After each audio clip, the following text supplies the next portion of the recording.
What's going on, friends? It's Anton Daniels, and I gotta have a conversation with you guys about Teach Henley because you see how the sun is hitting me. This is no finesse, no makeup, no filters, no none of that. This is 100% Teach Henley. I use it in the morning as soon as I get up, right after I pray and brush my teeth, jump in the shower, and I'm hitting the streets because you never get a second chance to make a first impression.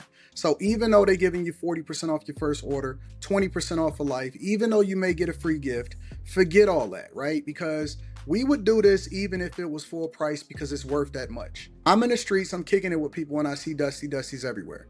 You don't want to be them. You want to separate yourself. And the way that you separate yourself is self-care. Ladies get it for the fellas. Fellas don't wait for the ladies to get it for you. I'm about to hit the streets right now and I'm feeling confident. I'm feeling great. I mean, I already got confidence, but to have that extra boost of confidence, knowing that you've taken care of yourself and you set yourself apart from all of the rest of the sheep that's walking around making bad decisions on a daily basis. And it's reflected in their actions. It's reflected in the products that they use. It's reflected in the people that they follow.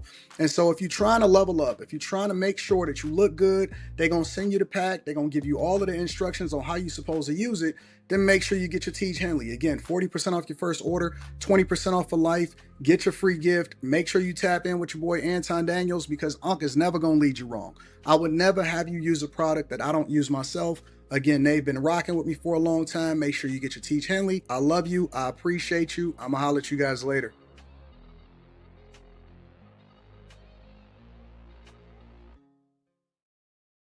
What's going on is Anton from AntonDaniels.com. I appreciate you guys for continuing to rock with me. Thank you for tuning in for another edition of the Millionaire Morning Show. I am your host, Anton Daniels.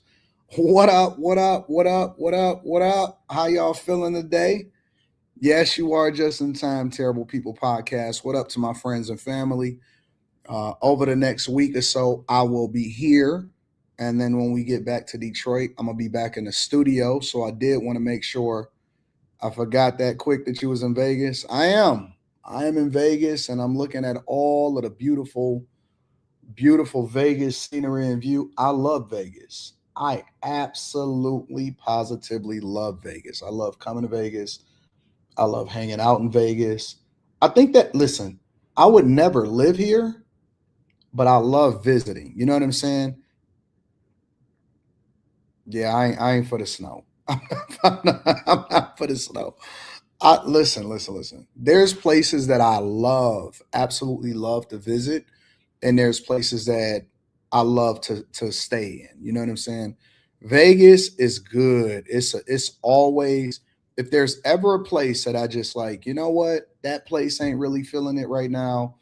It's too much snow over there. I don't really like what's going on over in liberal California, this and that, and so on and so forth. Vegas is always a place, almost like 9 times out of 10. If I think about Vegas, I can always say, you know what? Let's just go to Vegas and let's hang out. Vegas is dope. I love Vegas. And let me also give y'all this. You know how they kept saying that? Oh, wait a minute, they got a UFC fight here. I'm looking at the sign over there. March 7th is a UFC fight. I might hit that. I didn't even know if it's a UFC fight here. Where's it gonna be at? I don't know where it's gonna be at. It was just on that sign over there. But a lot of people keep saying that Vegas is dead. Vegas is dead. That's not true. Look, man, this is why I encourage people to make sure hold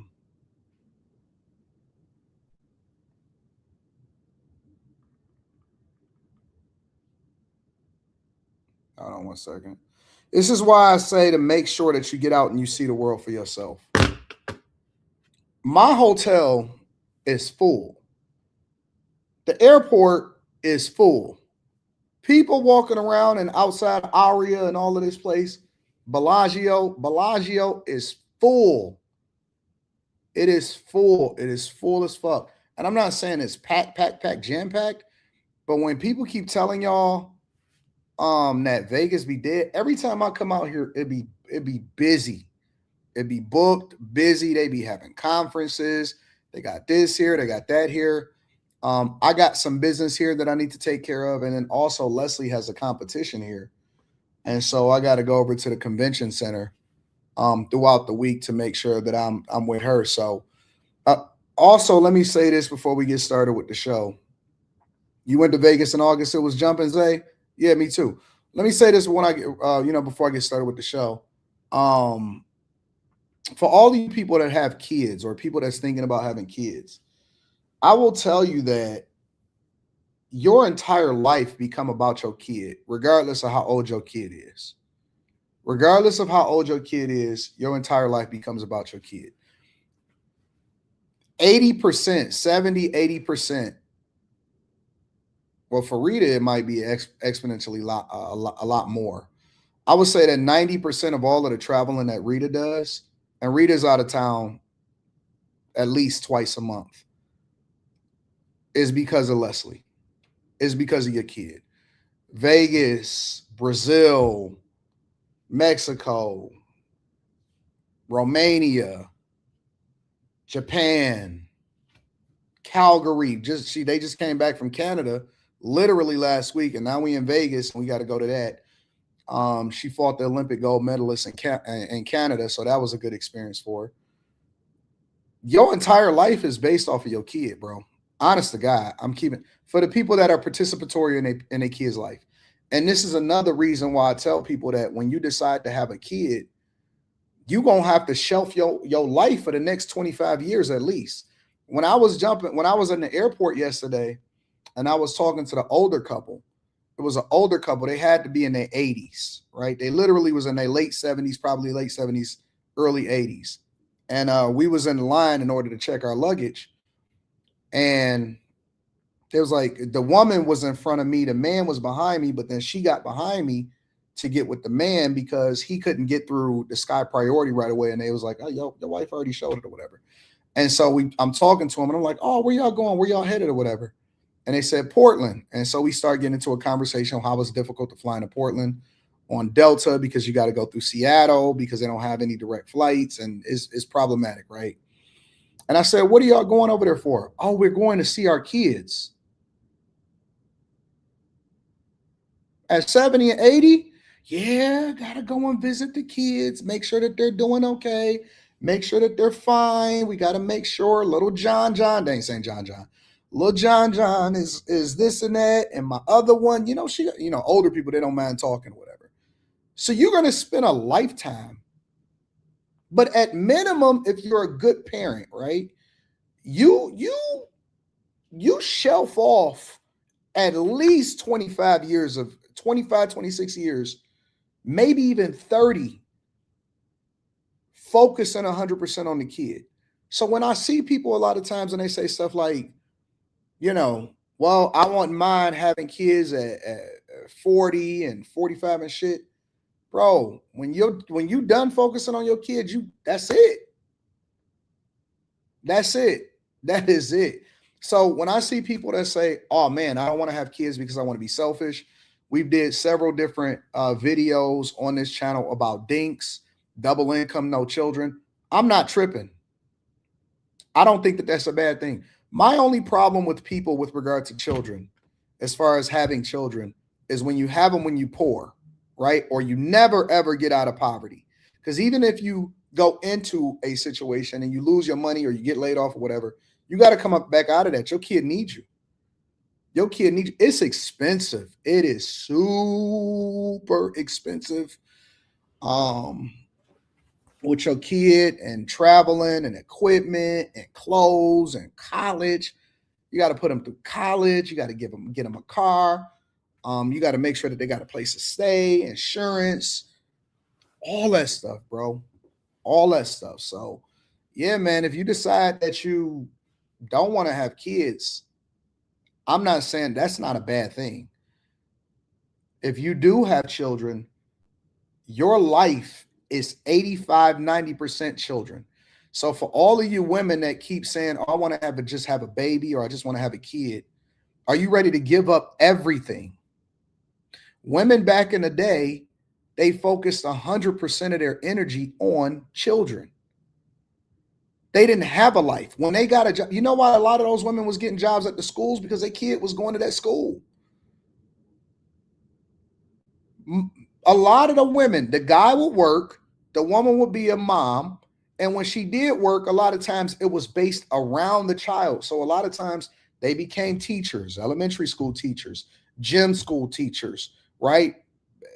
PE, whatever it is that they did, they focused 100% of their energy on the child.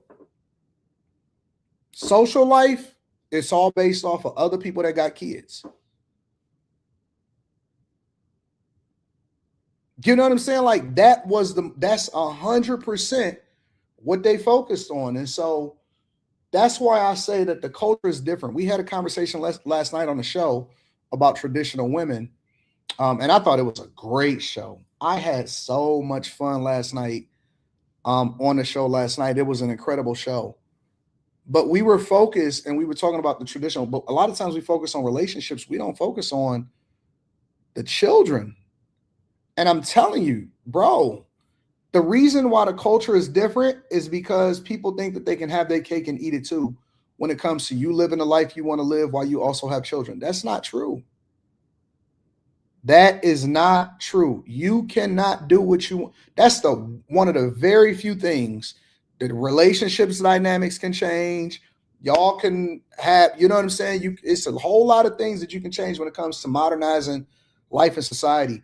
But children is the one thing you cannot negotiate on. You can't do both. You got to do one or the other.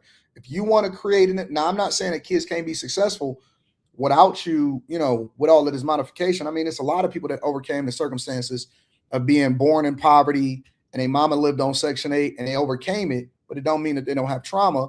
And it also doesn't mean that the majority of the people that were dealing with that at the time is still dealing with that same trauma. You know what I'm saying? So, yes, you absolutely. Thank you, Michael Mitchell. I'm going to read that super chat shortly, as well as all of the cash apps. You absolutely have to, your whole life. I work for Leslie. That's it. You know what I'm saying? That's the person. That's my boss. My boss is everything that I'm thinking about is, oh, man, I got to.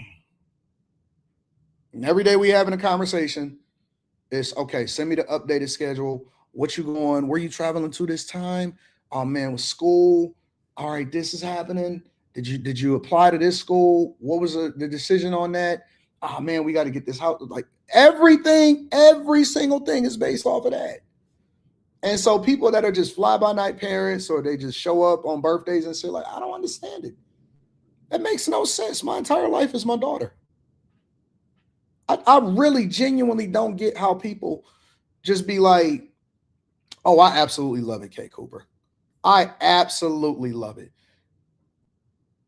One of the most fulfilling things and the thing that'll drive you to be successful a lot of times, if you are that type of person, because success is doing things that you otherwise wouldn't have did for yourself,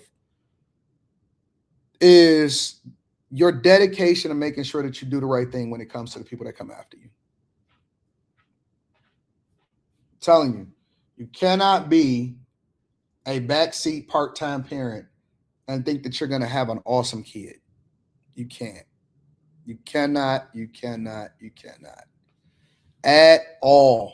Got to make sure they get sufficient sleep.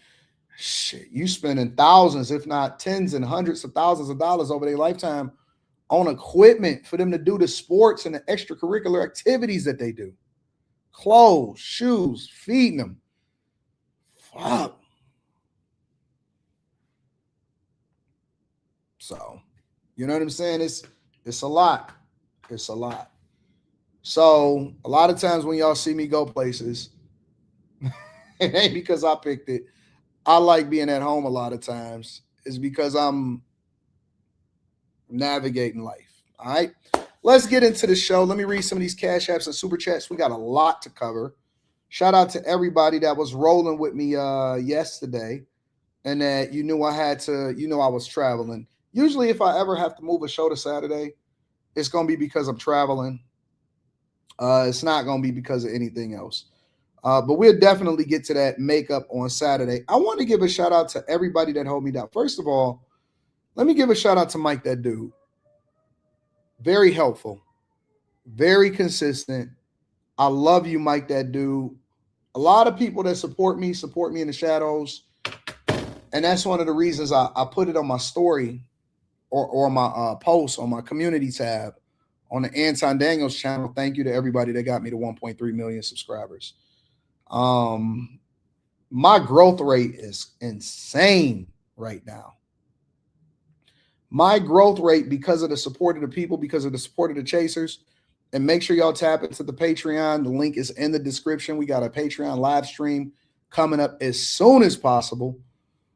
Thank you for the growth. Thank you for crossing 1.3 million subscribers. 1.4 is up next. And we're going to rock out. Spencer Campbell. Good morning, AD. Some of us back as bag chasers for life with the 100 ball. The 100 ball. Shout out to Spencer Campbell. Shout out to the people that support the platform.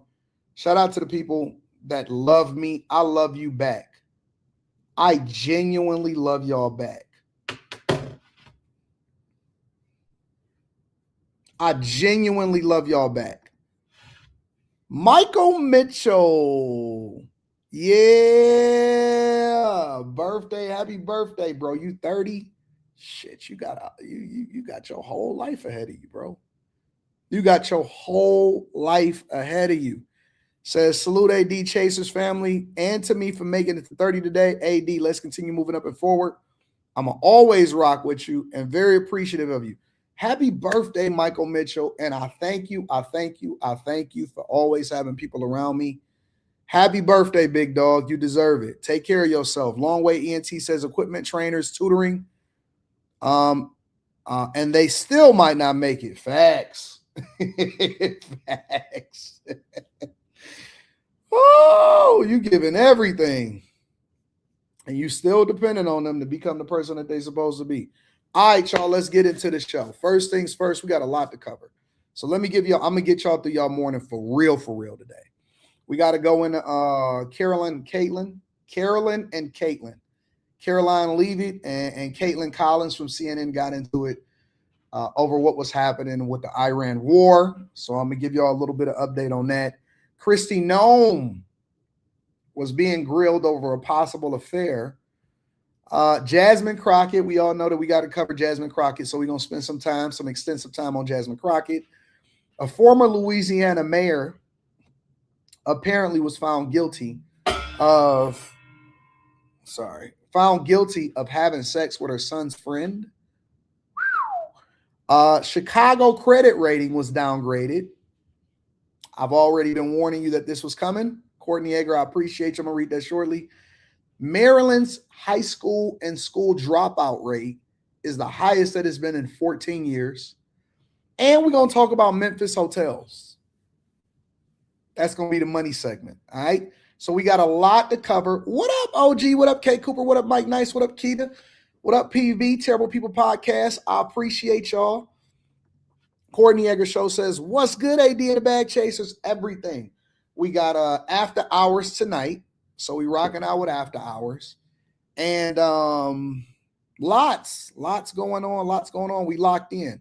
So no matter where we are in the world, no matter what we do, we always got to make sure that we don't miss. You know what I'm saying? So let's get to it. So first things first that I want to get into is this whole back and forth between Carolyn and Caitlin Collins. Caitlin, you just mentioned that the president is going to attend the dignified transfer for these families. Given what Secretary Hegseth said this morning, is it the position of this administration that the press should not prominently cover the deaths of U.S. service members? No, it's the position of this administration that the press in this room and the press across the country should accurately report on the success of Operation Epic Fury and the damage it is doing to the rogue Iranian regime that has threatened the lives of every single American in this room. If the Iranian regime had their choice, they would kill every single person in this room. And so we can all be very grateful that we have an administration and that we have men and women in our armed forces who are willing to sacrifice their own lives for the rest of us in this room and for every American across the country and for every troop that is based in the Middle East. That's what these... Secretary Hegseth was complaining that it was front page news about these 6 service members who were killed. That's not what the secretary said, Caitlin, and that's not what the secretary meant, and you know it. You know you are being disingenuous. There is not We've never had a Secretary of Defense who cares more. Drones get through or tragic things happen. It's front page news. I get it. The press only wants to make the president look bad. Yeah, as you know, we cover the deaths of U.S. service members under every president. The press does only want to make the president look bad. That's a fact. Especially you. No, listen to me. Especially you and especially CNN. And the Secretary of Defense cares deeply about our war fighters and our men and women in uniform. He travels all across this country to meet with them, to connect with them, and your network has hardly ever probably reported on that. You also had the chairman of the Joint Chiefs, Chairman Kane, who's a brave patriot, standing alongside the secretary at the Pentagon this morning, again expressing his condolences to these families. And I just told you that the President of the United States will be attending their dignified transfer. So please, that's not making the president look bad. That's showcasing that. We expect you to cover that as you should. We expect you to cover that as you should, Caitlin. But you and your network know that you take every single thing this administration says and tries to use it to make the president look bad. That is an objectable fact. I don't think covering troop deaths is trying to make the president look bad. If you're trying to argue right now that CNN's overwhelming coverage is not negative of President Donald Trump, I think the American people would tend to agree, and your ratings would tend to disagree with that as Oh. well. So, first, let me say that Caitlin Collins, who is the reporter, the person that is going back and forth with Caroline Leavitt, is very much benefiting from the visibility that comes along with going back and forth with the President of the United States of America, with Caroline herself. And if you don't think that these networks, listen, these are not networks that are here to just report the news. We got to be honest with ourselves and we got to be real. And again, multiple different things can be true at the same time. And so I'm going to break it down from this lens. These networks make money from ratings so that they can actually sell advertising. They're no different than me. They're no different than a content creator. They're no different than the news. They're no different than any of them. All right. This is just the facts. They make money. The reason why those people make money, because again, two things can be true at the same time. You're supposed to report the news and you're supposed to separate what your opinion is from the facts. But let's be clear. On a mega scale, their goal is to generate revenue and to sell visibility to advertisers so that they can generate revenue. That is the reason why Brett Baer makes so much money. It's the reason why all of these reporters that make the big dollars, right? Hannity. At one point, Tucker Carlson was on Fox News. They generate a lot of revenue, and so they're going to cater to their demographic and their audience. The problem is that they've catered to them so much to where now it's overwhelmingly biased on both sides. So Fox News is going to sway their news. And remember, when Nick Shirley was in Minneapolis, right, you heard nothing from MS Now. You heard nothing from CNN. That's where the problem comes in, is that it becomes so biased and so focused on profitability and pandering to their audience that they can't even be objective enough to actually cover the stories that need to be covered. It's always a spin. There is no separation between facts and opinion because they're focused on pandering to an audience. All of them are pandering to an audience, right? And so they're beholden to that audience. Now they're gonna live and they're gonna die on that hill. When CNN failed to accurately cover the same way that Fox News was covering, and Fox News does it too, right? But when CNN was failing to accurately cover what was happening over in Minneapolis in the beginning, and when they did cover it, they didn't say that, oh man, this is what this guy's doing. They wanted to say, they painted Nick Shirley as a right wing, you know what I'm saying? All of this other stuff. And it's like, wait a minute, he's doing better journalism than what you guys are doing.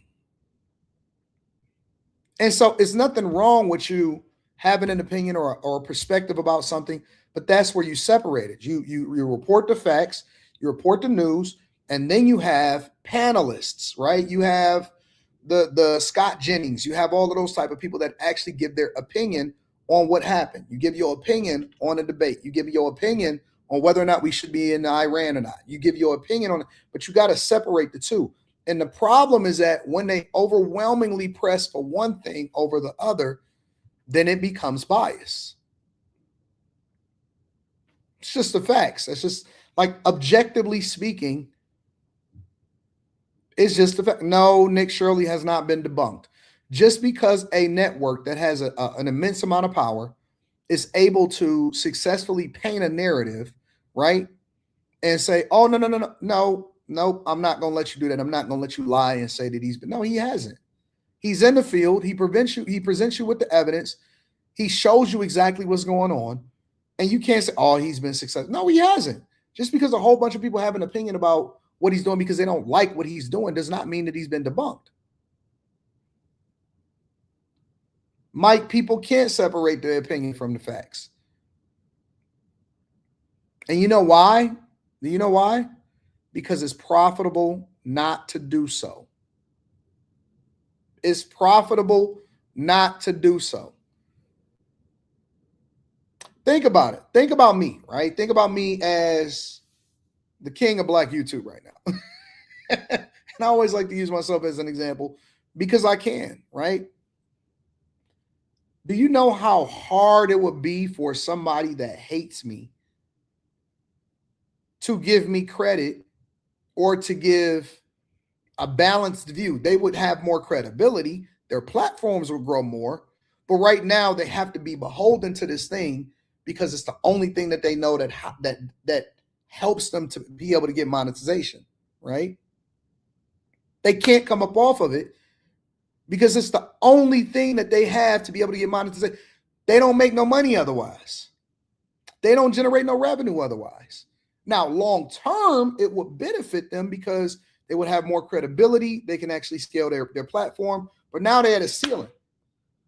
And so that's why you see a lot of platforms over time die. That's what happened with Kevin Samuels. A lot of platforms went away. They died. People retired. They said, you know what? I'm not doing this no more. I don't like it. You know why? Because Kevin Samuels wasn't feeding them in an algorithm anymore. And they couldn't. Kevin Samuels was an economy in himself. He put so much food in so many people's mouths, whether you liked them or whether you disliked them or whatever. And I just can't believe that people don't give him the credit that he deserves because, man, he was literally like a juggernaut. He was, you know how certain players, NBA players, when LeBron James left Cleveland, right? When LeBron left Cleveland, the Cleveland economy suffered because a lot of the different things that was based around basketball and around LeBron James in Cleveland, the restaurants, the after parties, the whatever is going on, right? Whatever was happening around there, it was all based off of that economy. And so Cleveland kind of had to rebrand until LeBron James came back, right? It's no different from anything else on a smaller or a bigger scale. Trump is the best thing that ever happened to liberal news because they didn't have anything that was popping when Trump regardless of whether you hate Trump or you like Trump, Trump is box office because when Trump do shit worldwide to himself, when he cuss somebody out, when he do a State of the Union address, he box office. Trump is an economy within himself.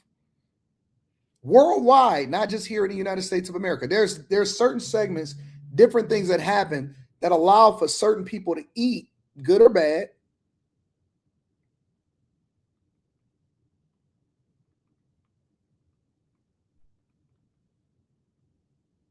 Good or bad, he's box office.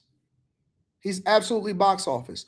So I don't think that Caroline is wrong to say that you guys are spinning the narrative and you're controlling the news. And the only thing that you want to focus on is the negativity because that is what's profitable for CNN. They are not being unbiased. And very rarely can you actually see somebody that is being unbiased when it comes to what they're putting on and how they're trying to paint a narrative so that they can create more profitability for their company or their brand or for whatever it is that they got going on. You know how many people is butthurt about what happened to Jasmine Crockett yesterday? We gonna get there. We'll get there. We'll get there. Patience, my children. Patience, my children. Make sure you guys hit a like for the algorithm. Subscribe to the channel and turn your notifications. Let me read this super chat. Right Path Good. The Right Path Good is in the building. Shout out to you. I'm glad you changed and evolved, bro. Blessings, AD. I stay loyal because I know you are a good soul. Crockett needs to lay low and save face. And politics is not a circus show. USA is still number one. Shout out to the Right Path Good that evolved from Daniel learning. So he got a profile picture on there of himself. He's speaking eloquently now. Shout out to my dog, the Right Path Good. See that? You can always influence people to do something better than what they would have did otherwise. All right, y'all, let's continue on with the show. So I want to pivot for a second before we get into Jasmine Crockett, and I want to cover Kristi Noem, right? Because Kristi Noem got grilled. She has been grilled, and she is under scrutiny for a potential affair or allegations of an affair and how that has benefited her financially, especially when it comes to over $200 million in no-bid ads. Let's dig into it. Tonight, embattled Homeland Security Secretary Kristi Noem confronted over allegations she's having a sexual relationship with former Trump campaign manager Corey Lewandowski, who serves as an unconfirmed special governmental employee. Have you had sexual relations with Corey Lewandowski? Mr. Chairman, I am shocked that we're going down and peddling tabloid garbage in this committee. Noem offended by the question, but never directly answering it. I really think you need to say the word no into the record so that you can clear that up. I think the ridiculousness of this and the tabloids that you are quoting and referencing are insane. And this has been So that's a no? something that I've refuted for years, and I continue to do that.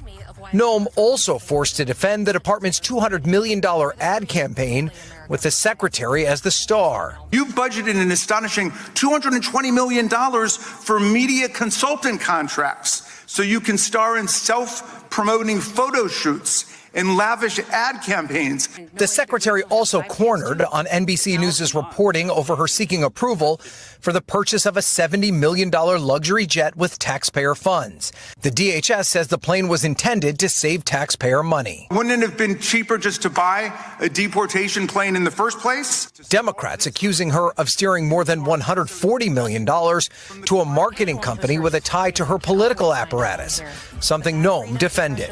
Was it all done correctly? 14 billion impressions from that marketing campaign. Sure. It was money spent in this country and in 8 different countries that illegal migration was coming from. Madam Secretary, overwhelmingly effective. We all $39 understand the argument that you've made. And Ryan, it's busy there tonight on Capitol Hill. There is late news about a subpoena for Attorney General Pam Bondi. Tom, that's right. The House Oversight Committee has requested that Bondi appear for a deposition to answer questions about her department's release of the Epstein files. 5 Republicans joining 19 Democrats in voting for the subpoena. There's no word on when that deposition will happen. So Kristi Noem is largely under fire, and they're trying to say that because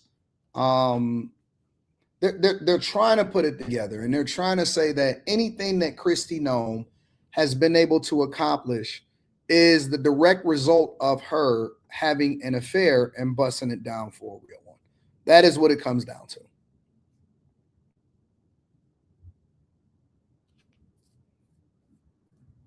That is what it's coming down to. They are trying to say, and I can't say that it's true or it's not true, unless some evidence is presented that actually shows that she is. They are trying to say that one of the reasons that she has been able to do some of the things that she's done is because she's been busting it down for a real one. Now, I don't know how you can prove that, right? I don't know how you can prove. Let's say hypothetically, for the sake of conversation, that she busted down for a real one, all right? How can you prove that that is directly related to her being successful and getting these bids and these contracts and being able to get things done within her sphere, right?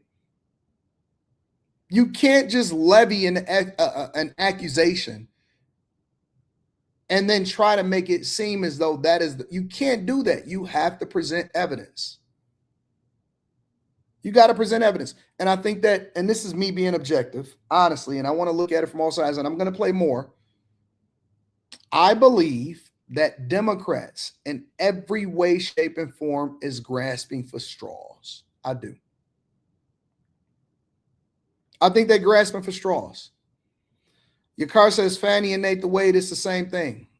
I don't think it's the same thing. It's a completely different conversation. Entirely different conversation. I think that they are grasping for straws. They have nothing. Nothing. Think about this for a second. We're supposed to be trying to figure out, and this is our legislators, all right? We're supposed to be trying to figure out how to deal with other countries, how to solve for crime. Because I want to remind you what the goal of a legislator is. This isn't YouTube, right? This ain't the YouTube streets. The YouTube streets gonna do whatever the YouTube streets. This ain't TikTok. They all got their own segment. Instagram is messy as fuck. Facebook is messy as fuck. TikTok is messy as fuck. Snap is messy as hell. YouTube is messy as hell. And they all have their own segments. And very rarely do they intersect, right? The aunties is arguing over there on Facebook. Mad because Uncle them is out there exercising options. Instagram is the number one dating app in the world. It's the number one dating app in the world. DMs is flying everywhere. Everywhere.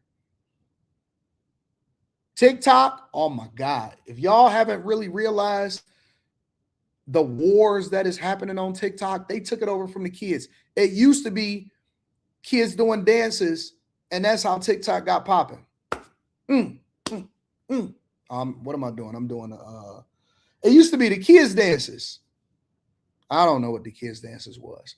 The grown folk went over to TikTok and they just took it over and they fighting like cats and dogs. They are fighting like cats and dogs. They doing the same thing that's happening over YouTube, and y'all already know what's happening in YouTube. Any allegation must be true. No proof, no nothing. They doxing. It's doxing like hell. I couldn't believe it. I said, wait a minute. Did we not cross a line? I think we crossed the line here. We crossed the line of no return. When people start doxing, when people start trying to find other people that's not even content creators, I said, oh, we crossed the line. I don't even want to say what I want to say because I can't say it because it's not good for YouTube. It's not good for YouTube. You said not LinkedIn? Oh, LinkedIn is busting. LinkedIn is the second best dating app. You know why LinkedIn is the best dating app? Because it's the way that people are covertly hollering at people, but trying to make it seem like they're still being professional. Hey, I noticed you at a such. Absolutely. If you don't think, dog, I know girls that get hollered at on LinkedIn all day long. All day long. But you thought that LinkedIn wasn't popping? You thought they was just looking for jobs?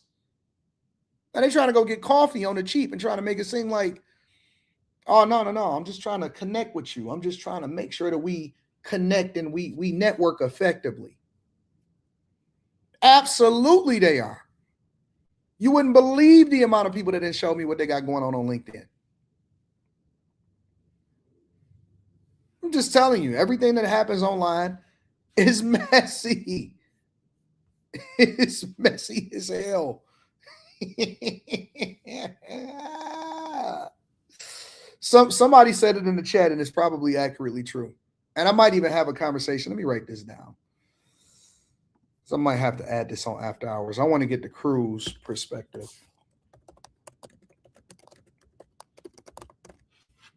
They said Instagram is for prostitution, LinkedIn is for dating. Instagram is for prostitution and LinkedIn is for dating. That's what they said. This is the House Judiciary Committee actually grilling Kristi Noem and asking her directly if she had, one of many people that asked her directly if she had an affair. Finally, you are in charge of protecting the homeland. And so your judgment and the judgment of your senior staff can be the difference between life and death. So I think that judgment would need to be unassailable. Why then, is the question, have you made Corey Lewandowski your de facto chief of staff who possesses an unchecked level of power at DHS? Under your leadership, this person has done things like fire your FEMA administrator while sitting behind your desk, which is your job to do, lobby to build the controversial detention facility known as Alligator Alcatraz, which has turned into a legal boondoggle costing Florida millions, and have veto and reviewing and signing power over large DHS contracts and grants, which again is your job. DHS has critical agency components like the Secret Service, FEMA, Border Patrol, cybersecurity. So does Corey Lewandowski have national security experience, military experience, law enforcement experience? No. He is a lobbyist, a failed campaign manager, which is causing my constituents who are waiting for their FEMA dollars and me to wonder what are his qualifications for this job. So according to the Wall Street Journal, you and Mr. L have a close relationship that has made President Trump, quote, uncomfortable. Imagine that we are sitting in this House Judiciary Committee and we're being grilled and asked questions and we're spending taxpayer dollars. Remember this, y'all. We're spending taxpayer dollars based off of reporting from the Wall Street Journal.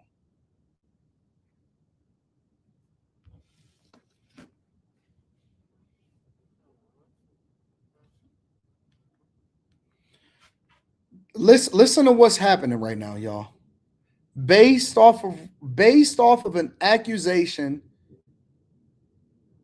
from a tabloid. Wall Street Journal has basically become a tabloid at this point. It's a subscription-based tabloid. We are spending our tax money actually grilling somebody over a Wall Street Journal article. This is some dumb shit, bro.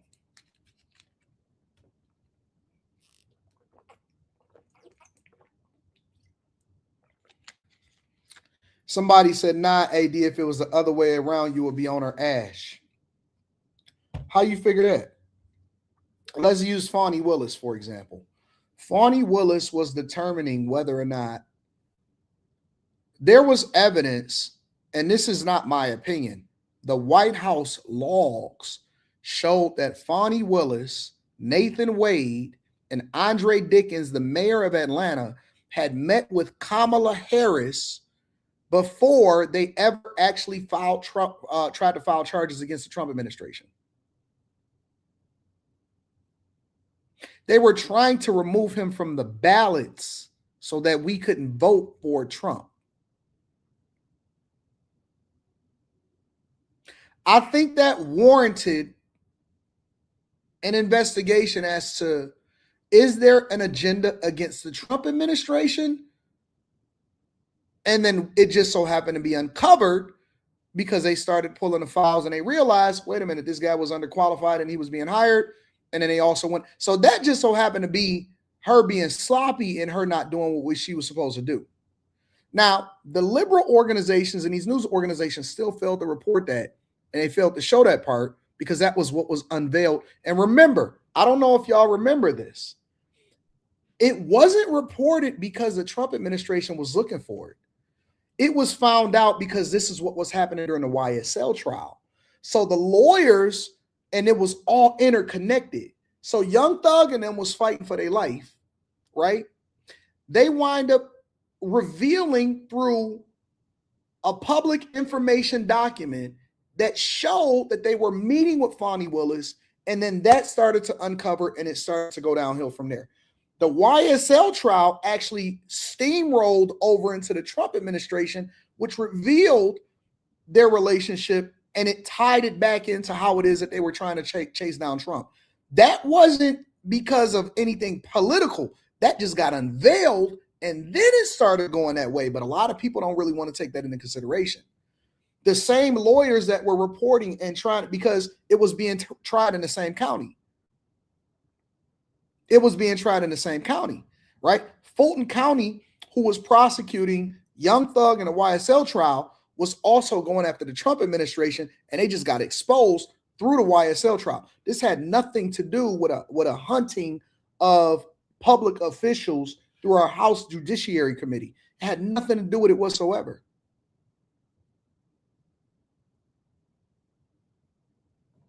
It's not the same in any way, shape, or form. Not even a little bit. Not the same, even a little bit. Right?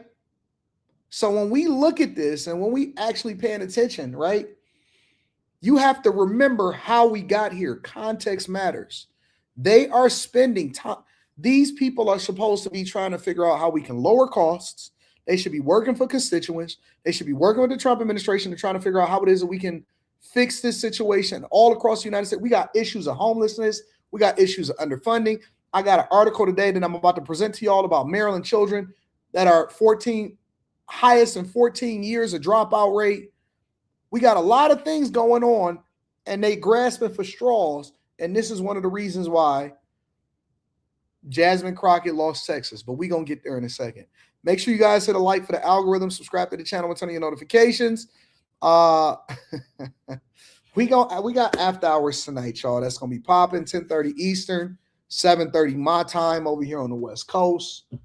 The sun is beaming. Well, the sun is beaming. There's plenty of people out here in Vegas early in the morning at 8:25 this time, 11:25 y'all time. Let's continue on. All right, room 9 tonight. It's gonna get it popping. Let me read some of these super chats. Right Path Good says Trump's getting more love from other countries is sad. Yeah, but we're going to hold it down. Justin with the 20 ball says, AD, I was a silent listener for 9 months. And I decided to join the bag chasers when I started seeing all of the haters using your name and false narratives for money. But I knew how much I had been helped through your content. See, talk about it. Shout out to that's what, listen, they can't understand why we got over 21,000, trending towards 22,000 Patreon members are back. They can't figure this shit out. It's because we winners. We've been winning, Justin. Shout out to all of the people that's been supporting me behind the scenes. I appreciate you. I love you. Make sure y'all tap into the Patreon. The link is pinned to the top of the in the chat, in the top of the chat. Yeah. Still City Muscle in the building says finally out of jail 4 months and still no sentence. Yet for a trafficking violation, helping someone else out. First thing I did was get caught up on the Millionaire Morning Show. Does that mean I'm addicted or locked in, OG? It means you locked in, big dog. Welcome home. Hey, you got to get these people out of your circle that's trying to get you caught up, bro. You got to get away from these people, man. Welcome home. Don't ever put yourself in a position that somebody is gonna get you locked up, bro. Welcome home. I love the fact that you home, bro. Casual Germ says I use LinkedIn only for business. I could have got boxed too. Yes, people are chasing down box on LinkedIn. I know. Mr. Lot says, how you get 1.3 million on your day off, Craig? That's crazy. Crazy. Let me look at these numbers. Oh, we already on our way to 1.4 million. Yes, we are.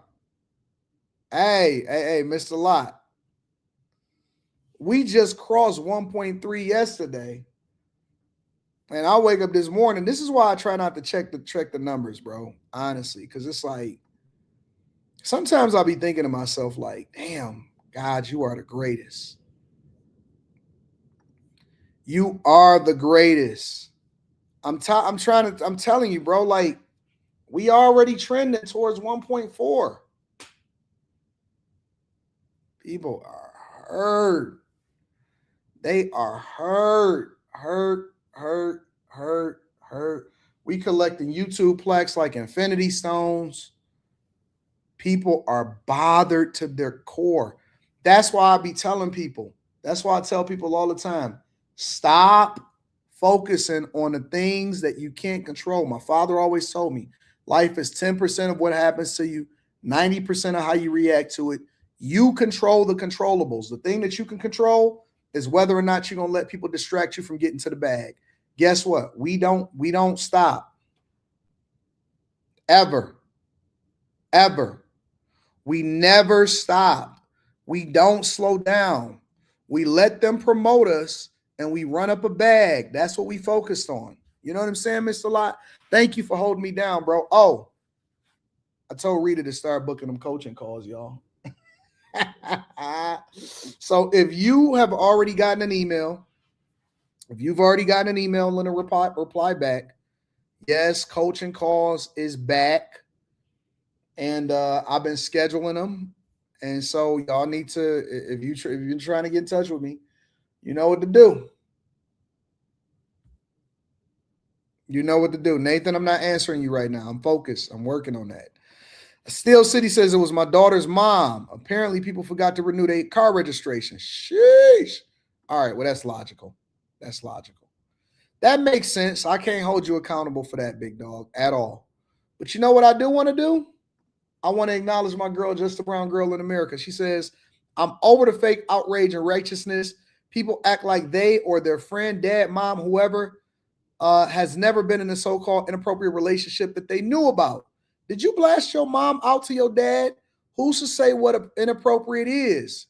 Yeah, right. Shout out to my girl. Hey, shout out to Jay, Just a Brown Girl in America. I've been actually looking at what's been going on in your city. I've been looking at what's been going on in your city, Nick. What up, baby girl? What up to my chasers?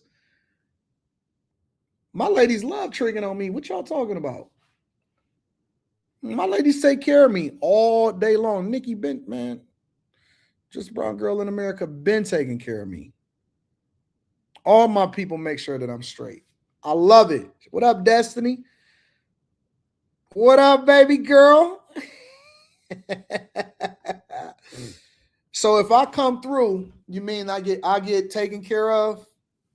I want some soul food when I come through, though. That's what I want. I want some collard greens, cornbread. I want meatloaf. I want the good collard greens. I don't want that canned shit. I want the good kind, the ones that Kamala Harris act like she's making. I want, what up, Destiny? I want the one that got the meat. You know what I'm saying? That you put the meat in. I want all of that. I bet. Okay. When I pull up to your city, don't say nothing. Look at this, CK Cooper. We love you, AD. They said they love me. They love me. Daddy's home.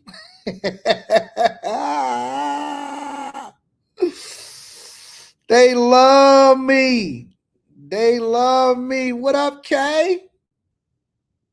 Lisa, you got me too. Kay Cooper, first of all, I say I want to appreciate you, baby girl. You've been with me. You always been holding me down and been with me. Shout out to Kay Cooper. Yeah, you got me too? You holding me down? All right, don't make me do a tour. No one let me do the soul food tour. I know Louisiana can cook. What up, Quentin Q Diddy in the building?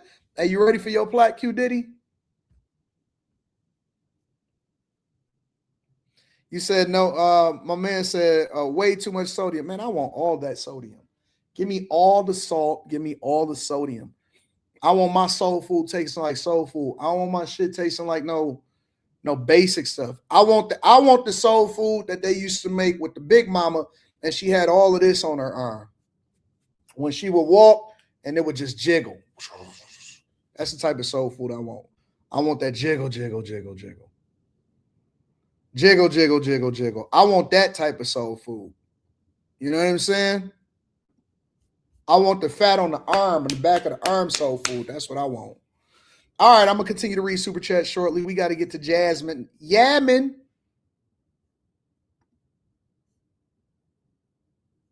Yeah, give me that good shit. I don't want that. Bro, listen. I'm about to get to Jasmine Crockett, but let me say this. I don't believe that it's anything wrong with the food that was being ate. I think that it's all of this preservatives and all of this other bullshit that we got inside of our food. Man, it's black people in the South that's been eating that junk. They're 101 years old. They smoking cigars. They moving fine. They having a good time. They just chilling. It's all of this red number 9 and it's the flaming hot Cheetos that's fucking us up. It ain't the soul food. It's the flaming hot Cheetos, bro.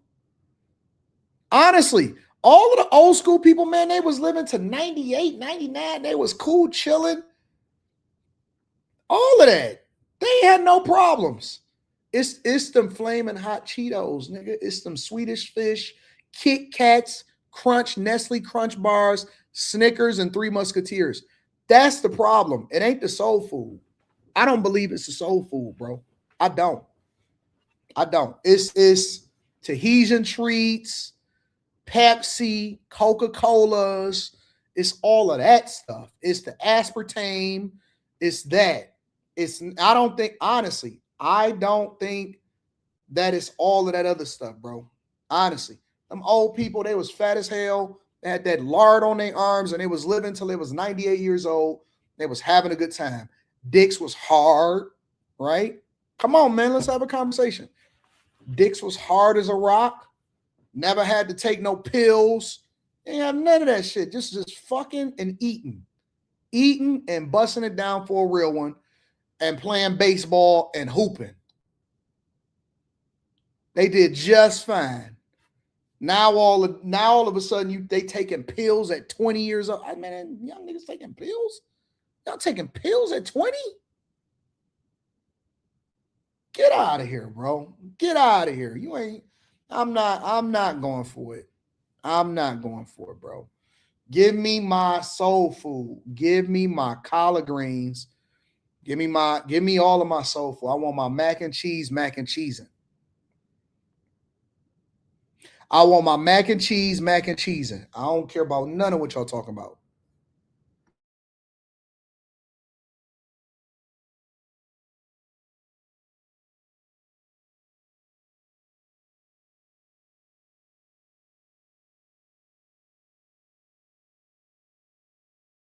AD needs to buy a house in the South. I am.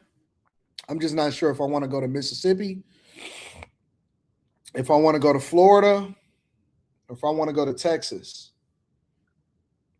I'm not sure if I want to go to Mississippi, Florida, or Texas. I love Mississippi, but Texas, the ladies love AD in Texas. And Florida, they talking about having no property taxes, so we got to figure that out. But then again, I might think about Louisiana. They love me down in Louisiana. Alabama, I ain't even been to Alabama. That's one of the places I ain't been to. Tennessee, we're going to talk about Tennessee today. We're going to get to that. Honestly, I don't know. I'm trying to figure it out. But we're going to get there. I might throw a poll up in the chat. Let's talk about Jasmine Crockett, y'all. I'm going to read super chats. I'm going to continue that. First of all, I thank y'all. Thank y'all for holding me down. Yamin. I never called her Jasmine. I called her Jasmine for the general public because it's easy for y'all to know who I'm talking about. I call her Yamin. The name is Yamin to me. All right? Because that's my ghetto boo. Now, I know she a little new-ish. I know that she a little new-ish. She like to pretend like she ghetto and all of this stuff. That's cosplaying. She playing, y'all. That's all cosplaying for the gram. That's cosplay. But that cosplaying shit, I'm sorry, I'm not in the studio, so I'm getting a little bit uncouth. That cosplaying, it came back to bite her. Millions of Americans hitting the polls yesterday for a handful of pivotal primaries last night, including key races in North Carolina, Arkansas, and Texas. Meantime, Doug Lazader joins us live from Washington with the results. Doug. Hey, good morning, guys. A lot of races to talk about. So let's start with that Texas Senate race that attracted so much attention and money. On the Democratic side, James Tallarico defeated Congresswoman Jasmine Crockett in that hotly contested primary. In a victory speech, Tallarico said he was going to take back Texas. This movement is about whether the people will hold the power in this state and in this country.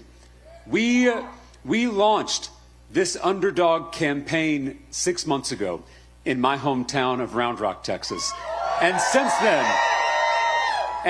then, tens of thousands of Texans have shown up to rally with us in every corner of the state.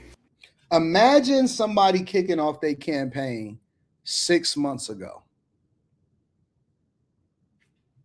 Come on, man. Come on. Let's talk about it for a second. Shout out to my girl, Azriel. I'm definitely going to be reading that super chat shortly. Imagine somebody starting off their campaign. He launched his campaign 6 months ago. 6 months ago. You have a person that has been getting all of the free publicity, all of the visibility, all on TikTok, all on Instagram, all on YouTube, all of this other stuff, right? 6 months ago in a primary. This is the primary. So this is just within her own sphere, within the Democratic Party, all in the videos. He launched his campaign 6 months ago. I put on Twitter yesterday and I said, Jasmine Crockett lost. And I said, wah, wah, wah. I start laughing and shit like that. Oh my God. I just can't believe how butthurt y'all was. They was on some, hey, you're not from Texas, so what do you care? Isn't it? Oh yeah, I absolutely care. I 100% care. Why wouldn't I care? Why wouldn't I care what legislators come together to do on a national scale that then affects what we got going on locally? Right? Because it's not just about Texas. The House, our Senate, Congress, president, governors, all of it affects all of us. Now, what's most important, obviously, as you can see from this election, is what is going on a local level. But I absolutely care because we have to really, really evaluate what the culture of America is. And the one thing that we don't stand for, because all of our policies was trash. And see, that's the thing that y'all don't understand, is that if we proved anything, is that three things. The first thing that we proved with this whole situation is diversity, equity, and inclusion, and electing somebody based off of identity politics is over. It's over. You could do all of that eyelash shit, she look like us, all of that stuff. The one thing that we know for sure, and two things we know for certain, is that you can't just get elected based off of identity politics. You have to have some substance. You got to have some substance. All of that appearing on Don Lemon, all of that aligning with Joy Reid. You ain't no real cop, Joy Reid. You ain't no real anchor, Joy Reid.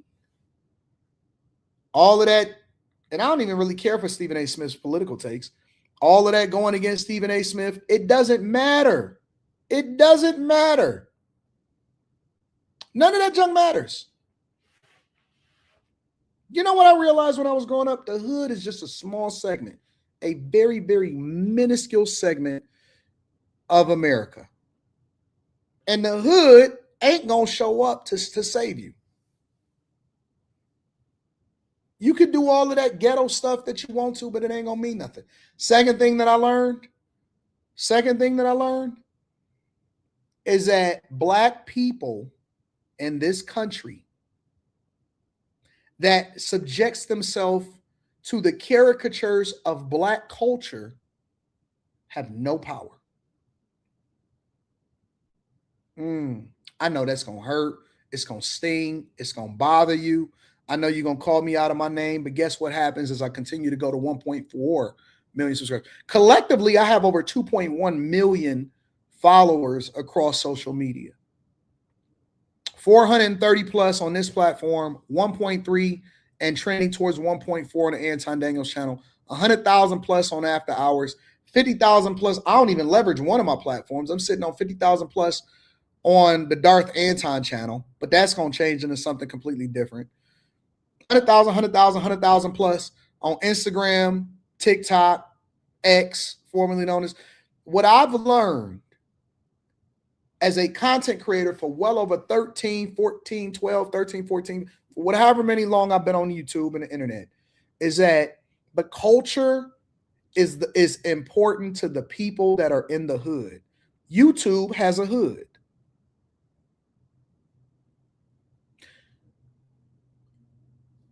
Hundreds of millions of users, billions of eyes and watch hours every single day.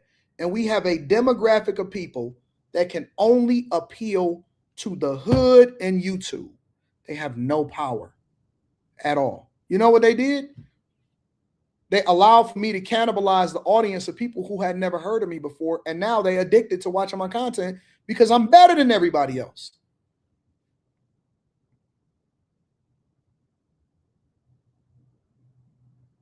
No power. They don't have no power to get you elected. They don't have no power to remove you from office. They don't have no power to do nothing. Nothing. Why would I ever focus or worry about niggas that's still begging the federal government for reparations? Zero power. All of this brand work, all of this, oh man, you know, we love Jasmine. We gonna get ready. We get Stephen A. Smith. That's why I told Stephen. I said, Stephen A. Why is Stephen A. Smith apologizing?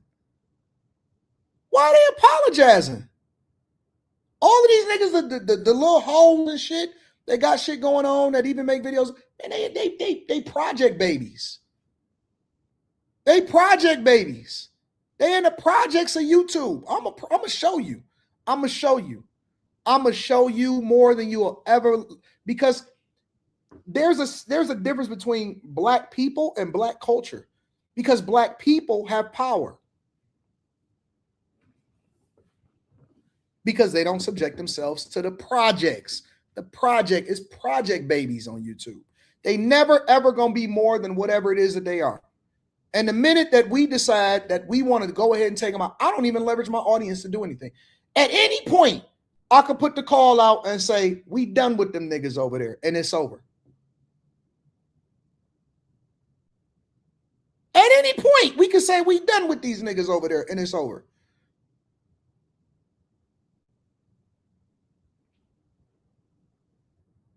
What do I say? People in Discord, your car, all of the people. What do I say when people be like, man, we got it? I say, no, let them do what they do. And the reason that I do that, and the reason that I stand on that,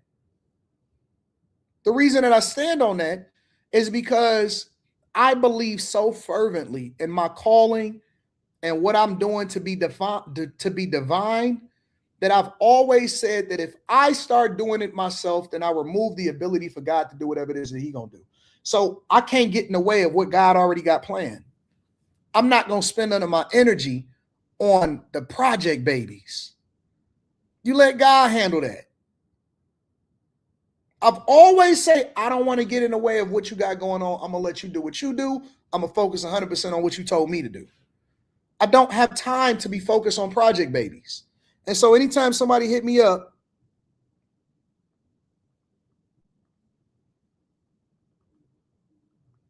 and they say, Anton, no, that's not what we're doing. We don't do that. You know why? Because they don't have no power. They have no power whatsoever. Winners win. Your car will tell you every time we have a conversation, anytime we talk about it, anytime somebody hit me up, bag chasers hit me up when we do Patreon meetups, and they say, Anton, what we doing? What you want? What do I say? We not focused on what nobody else is doing. We got to focus 100% on what we got going on. We can't focus on the projects.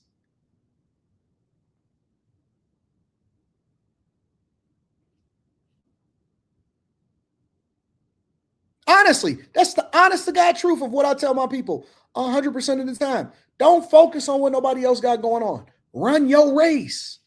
You start getting distracted, that's when you start stumbling. All right, Jasmine Crockett, meantime, cited voting issues in Dallas and said that, in her words, people have been disenfranchised. Now, we don't know yet what Republican Tallarico is going to face. The Republican race there is going to come down to a runoff in May between Senator John Cornyn and State Attorney General Ken Paxton in what has been a bruising primary. A few other races also in Texas. State Representative Steve Toth defeated Congressman Dan Crenshaw in the GOP primary. Shifting now to North Carolina, where former Governor Roy Cooper picked up the Democratic nomination for the now open Senate seat there. He'll go on to face former RNC Chairman Michael Whatley, who won the Republican primary. In Arkansas, Senator Tom Cotton easily won his primary, as expected. For Democrats, the nod went to Hallie Schaffner. And back to that high-profile Texas race for a moment. It's worth noting that no Democrat has won a statewide race in Texas in more than 30 years. Todd National. But if Republicans keep spending all their money on a primary, which is look like it's going to happen into May 26th, I don't know. That does leave a little bit of an opening for Democrats. So we will see. Doug, thank you. Thank you. And now we're going to bring in Aaron McGuire from Axiom Strategies. Aaron, thanks for getting up with us. Your reaction to this last night? There's a lot of big stories coming out right now out of last night's election, and one of them is going to be the Latino vote in Texas. That's really what propelled James Tallarico over Jasmine Crockett. And Jasmine Crockett is set to likely, this will likely be the end of her political career as we know it. She had to not run in the primary for her House seat. So I imagine you'll see her leftist nonsense all over the news going forward, including her election denialism here. But that Latino vote you see in Texas is going to be a key indicator going not only into the runoff for Republicans, but also into the general election. This is a base that moved quite frequently. You saw a big move in the 2024 election for those Latino voters toward Republicans. And are we going to see that pendulum swing back? With this runoff coming in May, you will see what is going to continue to be one of the most expensive primary in U.S. history. All eyes on Texas. The Democrats, they have their pick. They're set. Do you think this is going to hurt the Republicans at all? Because they have a little bit of work to do. Yeah, there is going to be no love lost between Ken Paxton and John Cornyn in this, 3-month runoff, the runoff into May here. And you're going to see a lot of money, like I said, come in. Senator Cornyn had about $70 million come in to try and propel him in this primary. To Ken Paxton's about $5 million. And there's, like I said, no love lost between the two of them. But the good news is this is the earliest primary on the calendar, right? We saw it here in March. The runoff is in May. And let me tell you, that is still a lot of time, politically speaking, into the general election. So even in what will be an incredibly bruising fight between two Texas heavyweights, you will see there is plenty of time for them to run on their record and run on their message versus James Tallarico, who is a good fundraiser, but is really a wolf in sheep's clothing when it comes to being a radical leftist and not a right fit for Texas as a senator. So do you think the Democrats stand any chance of flipping this? I don't know if you heard Doug Luzader there right before he came to you. He said that there's been no Democrat that has won a state primary in 30 years. Yeah, I call it the big Texas blue fever dream they have every cycle, where Democrats play this game where they dump hundreds of millions of dollars into Texas just to light it on fire. You can look at Beto, I was born to do it, Robert Francis O'Rourke. You can look at Colin Allred. You can look at the lady in the sneakers who stood on the Texas floor. Texas Democrats are trying to play the long game here, where they think they can slowly move the electorate versus trying to win flat out. Tallarico is the quote-unquote moderate that Democrats wanted versus the radical of Jasmine Crockett. But now they get to litigate Tallarico's stance. He's never really had anybody push him in a race before. So this is going to be one that is going to see Democrats yet again spend a lot of money, likely, and for not the result of a victory. This will remain a Republican Senate seat. So this is what's playing out. I do think that Democrats are continuing to play this wrong. Democrats are trying to rebrand themselves in the face or in the eyes of in the mold of like a Mamdani. In the mold of a Mamdani, right? They're trying to rebrand themselves and put themselves in a completely different position. And they think that success looks differently because let me back up for a second. I remember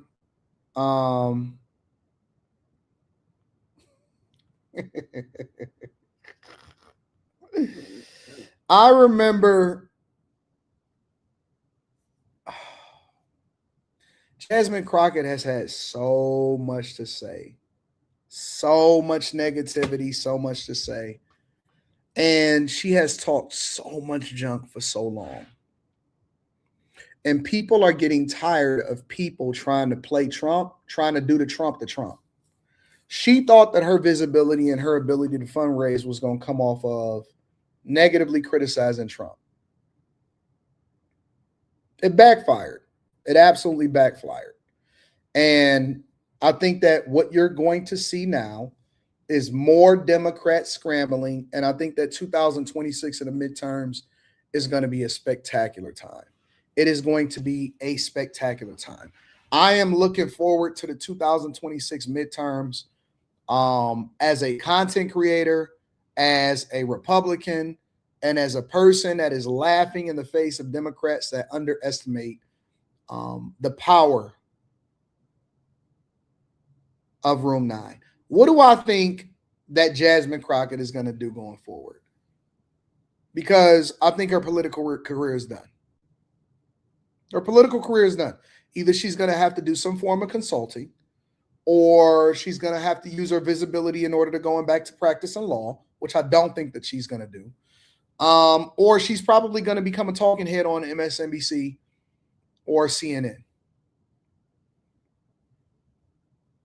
That's it. That's it. Those are our options. Those are our options. It's over. It's over. And I remember when people said that she was a rising star in the Democratic Party.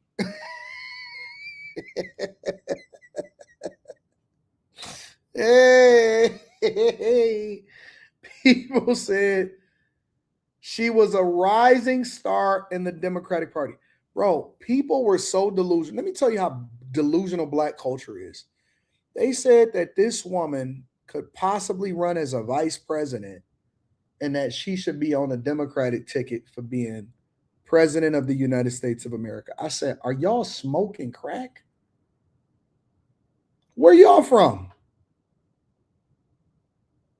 Bro. I'm telling you, I remember everything. They said that she was a rising star, and I don't know why the Democrat Party can't get behind her. They don't like her. The Latino vote showed up and dumped on her. They didn't even rock with her. But guess what? Jasmine Crockett wasn't done. You know what she did? You know what she did? Before I read Super Chats? She actually blamed it on Republicans. I couldn't believe it, bro. I could not believe that she actually blamed it on Republicans. In the Democratic primary for U.S. Senate, the votes were counted overnight, and State Representative James Tallarico is the projected winner over Congresswoman Jasmine Crockett after taking almost 53% of the vote. We have team coverage with reporters on both of these races. Also results from District 33 having its first election since Texas redrew district lines. We want to begin, though, with our Lacey Beasley. Now, James Tallarico will be the winner for the Democratic primary for U.S. Senate here in Texas. His opponent, Jasmine Crockett, conceded this morning. And this comes after she pushed to keep the polls open here in Dallas County after there was some voter confusion. Take a listen to both candidates. Every vote must be counted. Every voice must be heard. The voter suppression in my home county and in Congresswoman Crockett's home county underscores the gravity of this moment. Tonight, the people of our state gave this country a little bit of hope, and a little bit of hope is a dangerous thing. We were able to keep the polls open. but I can tell you now that people have been disenfranchised. Unfortunately, this is what Republicans like to do. So wait a minute. Let me back up for a second. You lost in a Democratic primary to a peer.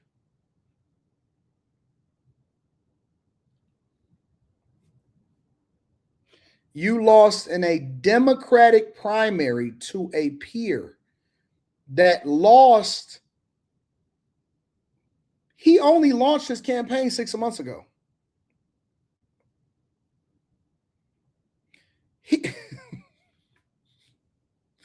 He launched his campaign 6 months ago.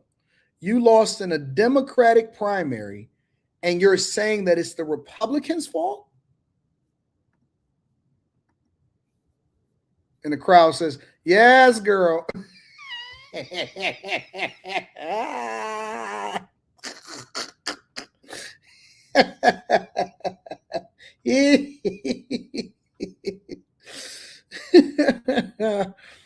How? Because I know that they're both still pushing this whole voter ID thing. No, we shouldn't have voter ID. No, we shouldn't do this. No, we shouldn't do that, right? But what I'm trying to understand is, how did it become our fault? I just watched the news report and they broke down the demographics and they said the Latino voters, the Latinx voters, the Latino voters showed up en masse and they said, fuck you. They did not want you. They said, we don't like your eyelashes. We don't like your hair. We don't like your wig. We don't like you pandering. We don't like the homosexuality that you're trying to push as an agenda in Texas. Guess what? People that are here legally don't fuck with you. Now, I know it's a whole lot of people that's in the black community, the black hand side. That's on the black hand side, that they standing with you and they rocking with you. But again, what I'm trying to understand is, how did this become Republicans' fault in a Democratic primary?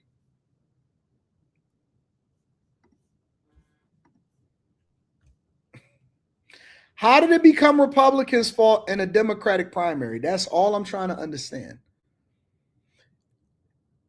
No responsibility, no accountability, no honesty. You lost fair and square in Texas, as we predicted that you would lose. You just got to take your L. Her policies was so, we talk about Mom Donnie and we talk about all of these other people, but we not really acknowledging the fact that Jasmine Crockett regularly showed up to advocate for and to speak on panels that was based on alternative lifestyles that we don't support in Texas, of all places. Alternative lifestyles that we don't support. Heavy on helping the trans community. Heavy on policies that had nothing to do with actually improving people's lives. Heavy on no voter ID. Heavy on all of this bullshit. Heavy. And somehow, some way, Amber Alert in Las Vegas for a 10-month-old Lilani Williams, mixed Asian and black female, maybe with her father, Robert Duke, 40 years old, 6'2", 180 pounds, and a 2017 Blue Chrysler Model 200 unknown license plate. If she with her father, what we talking about? I got some wild Amber Alerts out here in Vegas, baby. Sound like a domestic situation.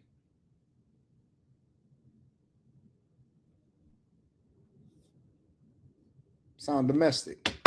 Let's continue.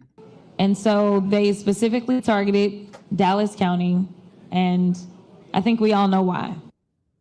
Crockett says, quote, "This morning I called James and congratulated him on becoming the Senate nominee.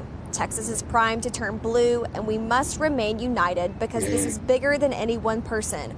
This is about the future of all 30 million Texans and getting America back on track. With the primary behind us, Democrats must rally around our nominees and win. I'm committed to doing my part and will continue working to elect Democrats up and down the ballot, end quote.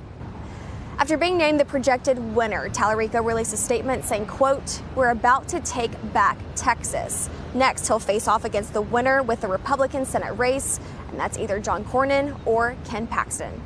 Reporting in Dallas, Lacey Beasley, CBS News, Texas. Good morning, y'all. I know it's super early.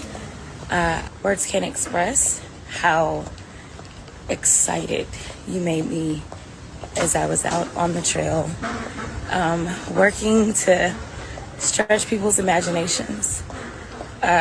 Stretch people's imaginations. Out on the trail, stretching people's imaginations. It's clear that we still have a lot of work to do, even within our party, about making sure that we invest in kind of just doing the right thing sometimes. It's all good though. No matter what, whether it's Ken Paxton or John Cornyn, anyone would be better. I'm just saying. So again, I just wanted to say thank you specifically to the people of Dallas County. I love you so very much. And I woke up still heartbroken about everything that took place. I've got your emails. We received your phone calls about all of the confusion and the many people that just didn't get to vote. We have to fix this going forward. We should not have people being disenfranchised. Come on, man. Come on. Come on. Stop. What are you talking about? Who's being disenfranchised and who can't vote in Texas that's actually a legal citizen in the United States of America? Chad, I'm asking y'all. I'm genuinely asking y'all. Who was disenfranchised from being able to vote in Texas's Democratic primary? Everybody's saying she's speaking differently now in her real voice. That's her real voice. She's a real voice. That's her real voice. Who in Texas was prevented from voting? I want to know.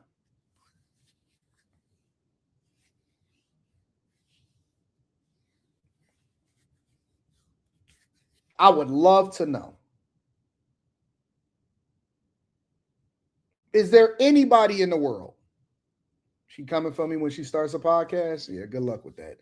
Joy Reid is so trash. What happened? Y'all, first we got to get through Joy Reid. Joy Reid was on a national network. A national network. Let me look at Joy Reid's podcast. Let me see. Joy Reid. Joy Reid is on a national network, and she ain't in my sphere either. At all. Not even a little bit. She not in my sphere either. Joy Reid ain't in the same space at all. Don Lemon ain't got more subscribers than me either. If we just want to keep it a bean, you know what I mean? Don Lemon ain't got more subscribers than me either. So listen. I'm not concerned about what everybody is saying. The only thing I look at is the numbers. If you're not doing somewhere between 50 and 100 million views a month, don't talk to me. I don't want to talk to you.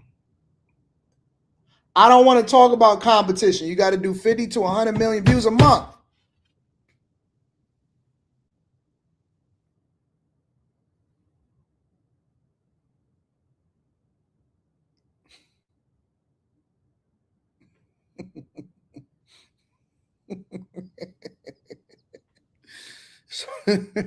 It's about impact.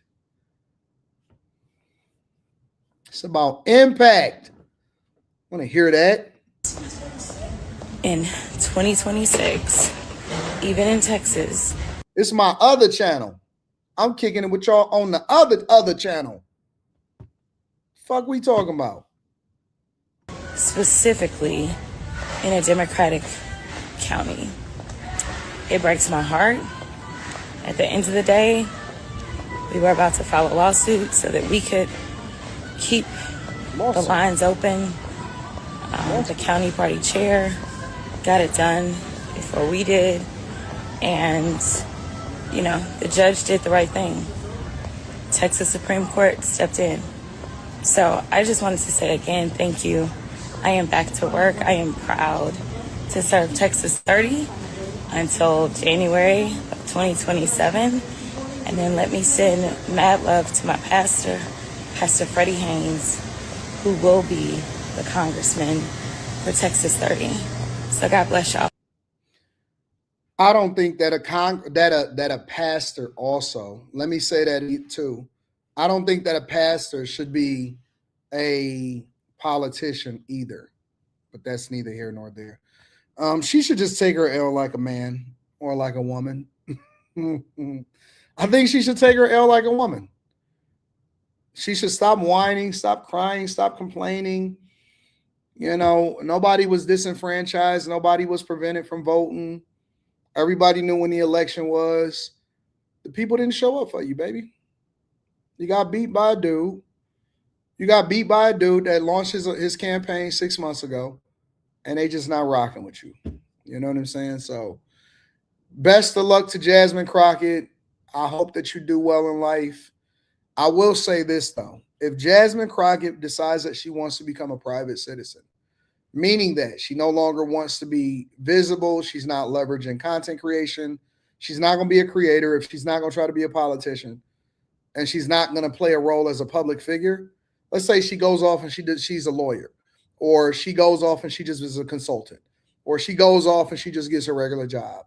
I personally would not cover her anymore.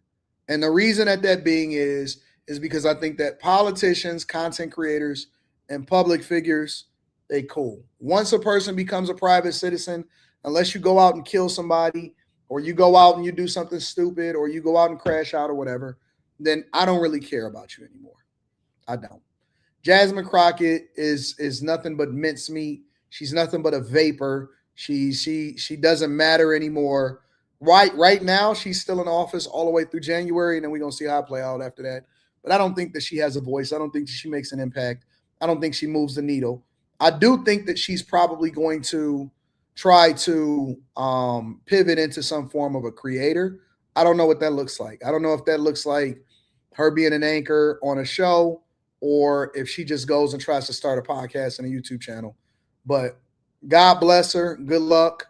I think she's going to try to leverage the spotlight. She might even try to write a book and follow in the footsteps of her other loser friend, Kamala Harris.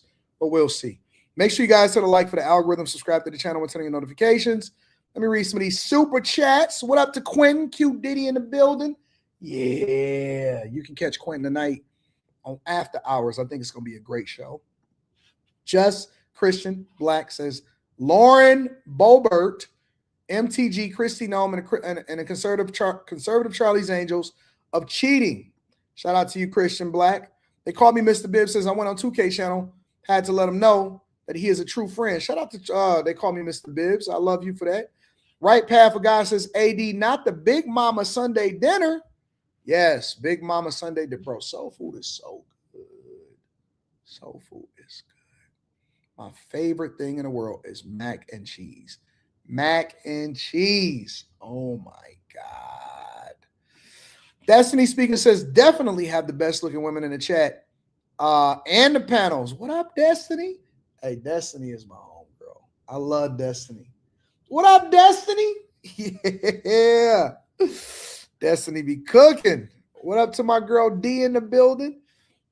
Jason F. Rush says, first, no homo, but since I found this platform, I'm always tuned in with you. I'm in prep mode right now, but August is when I'm launching. Greens, shout out to you, Jason. I appreciate you. Make sure y'all tap into the Patreon also. If you are not a bag chaser, Get into Patreon. When you get into Patreon, click the link that's in the description of any of the most recent videos. Get into the Discord and get engaged. All right, let's get this money. Spaces, my dog Spaces. I love Spaces. Spaces actually came and kicked it with me in real life. So I noticed that everybody that kicked it with me in real life, they different. They got some, you know what I'm saying? They got some backbone about them. They got some realness about them. Just a Brown Girl in America had me on her in-person panel 2 weeks ago. This one place had food so good, I tried to order some to bring back to Chicago. Man, I'm literally about to tour America. I'm telling you. I'm going city to city, state to state. And I want to try y'all soul food. Mark Hargrove in the building says they raised the meat and grew their vegetables. Facts. Fact, that's true too. Rilo says, see, you ain't see the viral Marine dude, arm broken in front of everyone, speaking out the truth about Israel. Did you email it to me? I was on a plane yesterday. When I landed, I got here, went to the hotel, got things settled, made sure that everybody was straight, started prepping for the show, and started getting to the bag.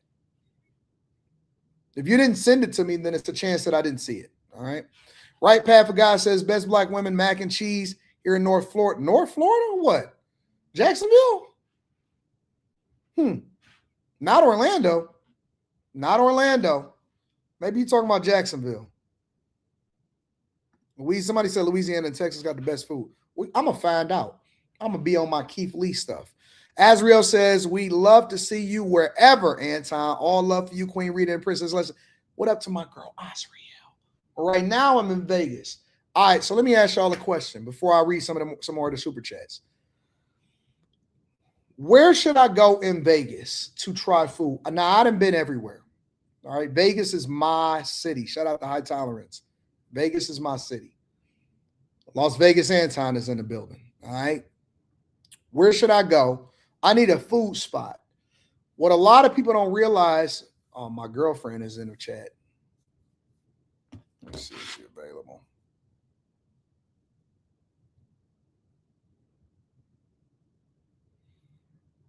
I call her every day. I know that she may not be available, but I'm going to call her all the time. I got to see if my girlfriend is available.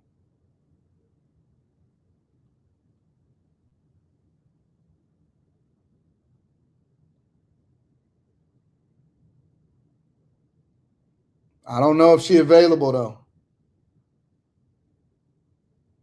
Please leave your... She's not available.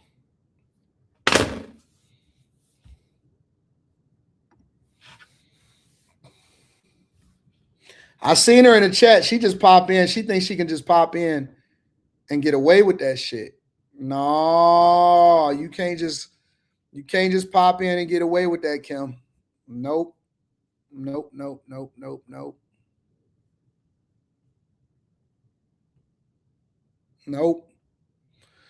I see my other girlfriend making a close, well, I don't know. There's so many beautiful women that's around. I don't know. Let me back up for a second. I'm on a chocolate rush right now. I'm on a chocolate rush right now. I don't know what to do.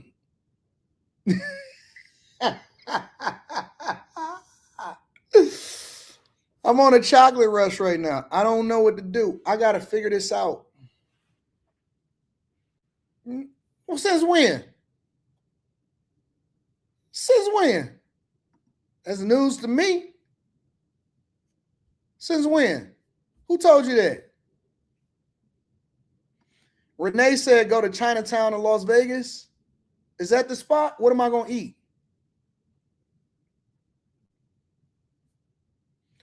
What am I going to eat? Somebody said, AD, how many girls rock with you? All of them. All of them. All of them. They all rock with me. I'm not just the people's champ. I'm the ladies' champ. I'm not just the people's champ. I'm the ladies' champ. All right. Where I'm going, Renee?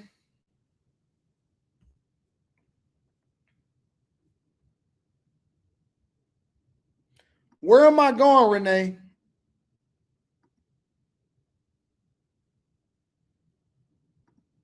in Chinatown. See what I'm saying? See what Lexus says? She says she love a good chocolate rush. I am Heather.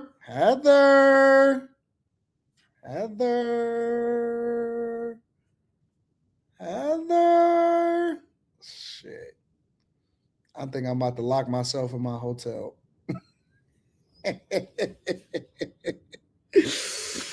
Oh, I'm about to lock myself in my hotel, Heather. I'm about to lock myself in my hotel. Oh my God.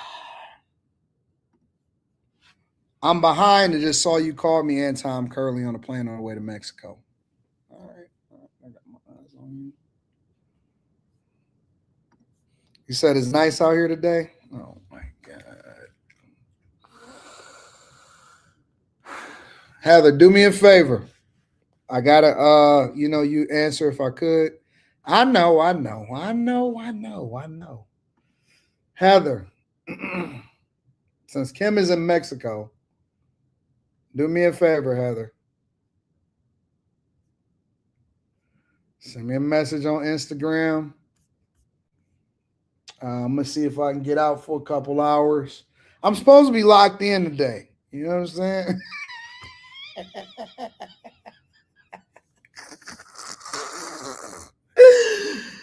Oh man. Send me a message on IG. You know what I'm saying? Lex is in a different city. Kim is over in Mexico. Heather, send me a message. I need you to show me around Vegas. Maybe. And then we're going to figure it out from there. All right. Make sure you guys hit a like for the algorithm, subscribe to the channel, and turn on your notifications. Okay. All right. I see that. Okay. I see it. Where was we at? Oh, super chats. Let me focus on super chats. Let me see. TS Car Wash and Detail Services thoughts on Stephon Diggs getting released. I'll ask the people tonight. Stephon Diggs released. We'll talk about it on After Hours. I'm a man. What am I supposed to do? Wyatt says, in my opinion, the guy that won is worse than her, unfortunately. Yeah, but I don't think that he's going to win the actual election. TS Car Wash and Detail Service says, Rory and Maul did that Netflix deal. Now they want to have a conversation with Joe. Yeah, I seen him on Math, Hoffa. I think that the Breakfast Club, I think it could make sense for Rory and Maul because Rory and Mal, like somebody like to say, Rory and Maul, I think that was a bad deal. When I told y'all about Charlemagne Charlemagne and the Breakfast Club going over to Netflix, I said that it was a bad idea. And what did I say? All of y'all was like, but Anton, would you sell out for the money? Anton, would it be for the money? Anton, I get offers all day long. What did I say about the Breakfast Club going over to Netflix and that it was a mistake? I'll be right, man. Listen, I'll be right. 9 times out of 10, I'm right. That was the worst mistake that the Breakfast Club ever did. And now they're basically being removed out of the visibility of the core audience of the people that made them popping in the first place.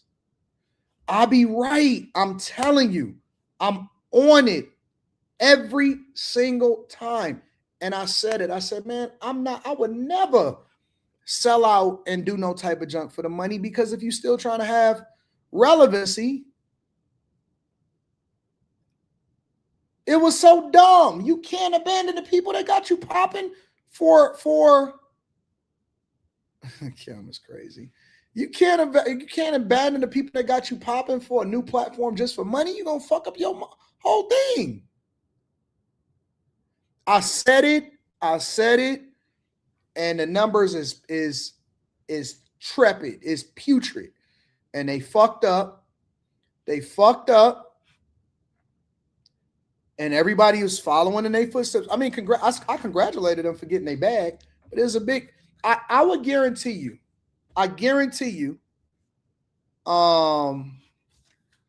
because they show not popping, and their audience didn't follow them from YouTube over to Netflix, and they got their exclusive deal. Apparently, is to where they can't put out the same content that they was putting out here on this platform. So they'll put out 2 or 3 minute little snippets, and they say, "Hey, come and follow us over to Netflix." But ain't nobody going over to Netflix to watch y'all.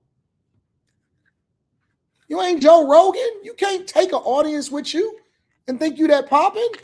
You can't take an audience with you. That's not how it works. It's a few people that can do it. You not one of them. You fucked up. You messed up. You messed up. You messed up. You messed up. You messed up. Everybody kept telling me, man, you should go over to Twitch. Man, you should go over to Kick. You know what I heard DDG say the other day? Pontiac made DDG says, man, I want to get YouTube back. I want to go back to YouTube. I want to go back to YouTube. I think I'm about to go back to YouTube and make YouTube great again. They all listen, this is the Mecca. Apple is going to create their platform. Netflix is going to try to do it. Twitch, Kick, all of this stuff. YouTube is daddy. They're going to come out with new platforms. It's going to be another new TikTok. It's going to be another new Instagram. All of those platforms can be supplemental to but you don't get away from your core audience. I'm not going nowhere. It's YouTube and Bag Chasers, Patreon, or nothing. Fuck all of that other stuff. Anything that we do over anywhere else is extra. You do not get away from your core audience, and you do not sell out for the money. I keep on telling y'all that. I keep telling people that. It's what I used to teach when I used to consult or when I was in banking. And anytime that somebody tried to do something or move to a different platform or whatever and all of this stuff, I say, well, wait a minute. What does the core customers want? What are the people that are currently supporting what you have going on, or whether you're in wealth management or whatever? You have to make sure that you do the thing that's in the best interest of the core customers, and then everybody else is extra.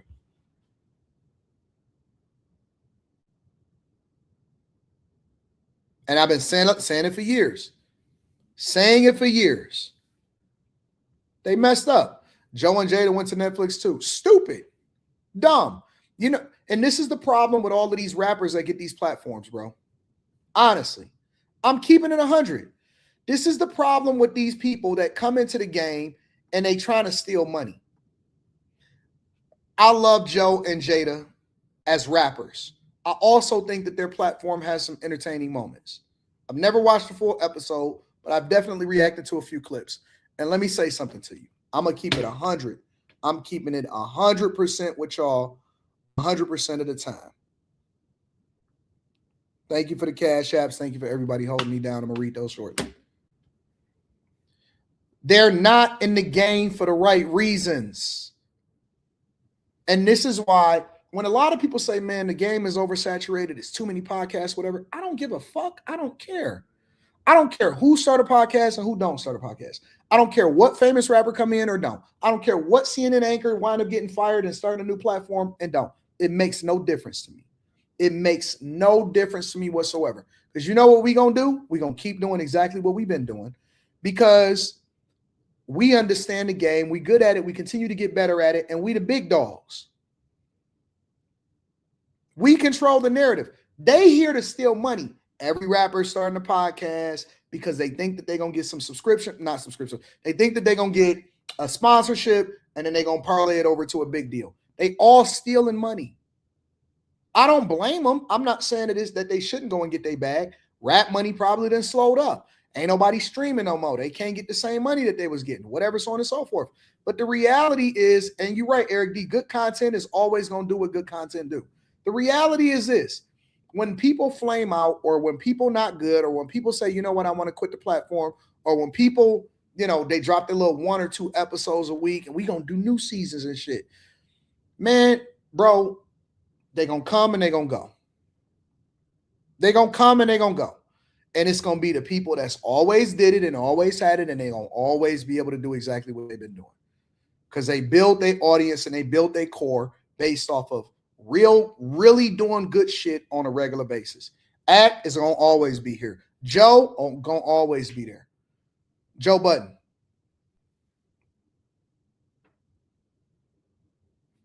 I'm keeping it 100 with you. I'm telling you, there's going to be a core demographic and group of people that are always going to be able to do what they do because they built it out of the mud. And then it's going to be people that's trying to jump in and out in order to try to get it back too. And most of them flame out, or they look to build it to where they can hurry up and get a deal and get a bunch of money, and then they can get out the game.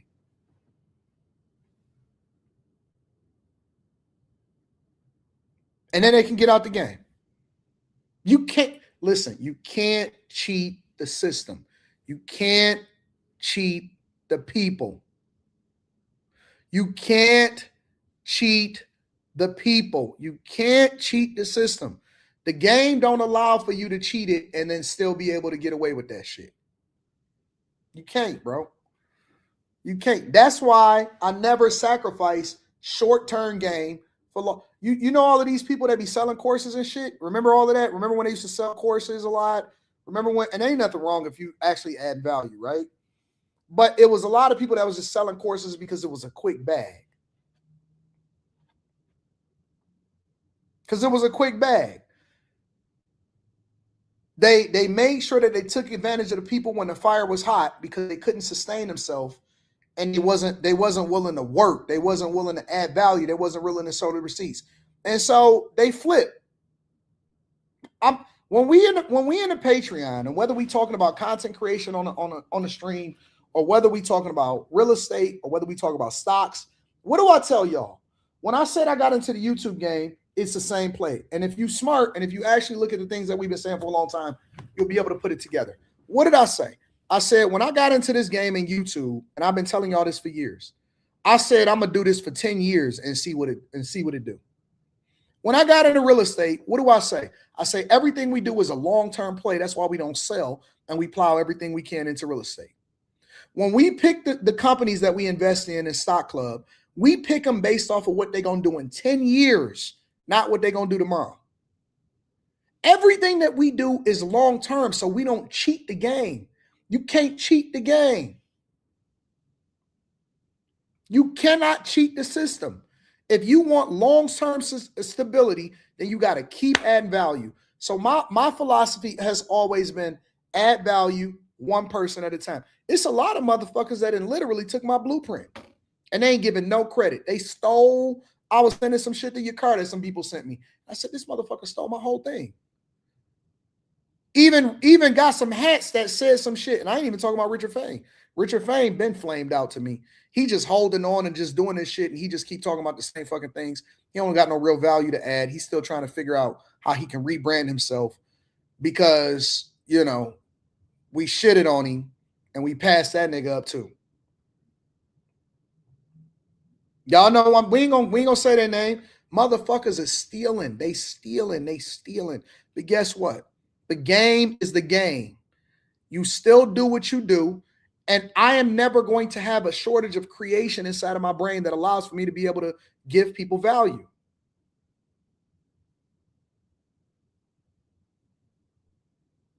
Y'all seen it? Y'all seen it. They copy my style. They copy everything. You can't cheat the game. Richard Fane has a relationship channel now? Oh, shit. Stop.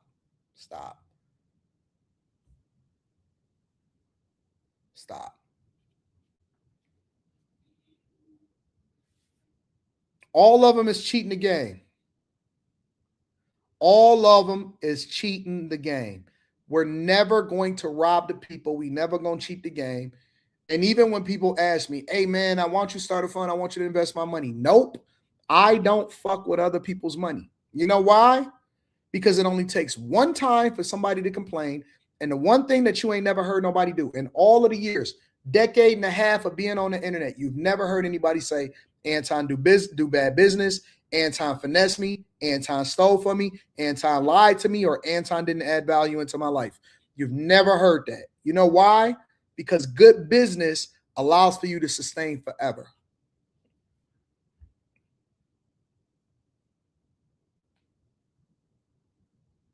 It allows for you to sustain forever. Don't cheat the game. Stop stealing. Stop cheating. I'm going to steal your stuff, Anton, and claim it as community property. Don't cheat the game. Low effort, small, dumb fuck. I see people come and go all the time. All the time. They'll be here today. They'll be gone in 2 or 3 years. It just is what it is, bro.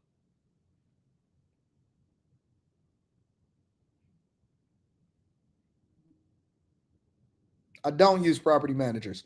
If you want to learn everything that I do, you can actually jump into the Patreon. I show you behind the scenes. I show you the numbers. I show my accounts. I show everything.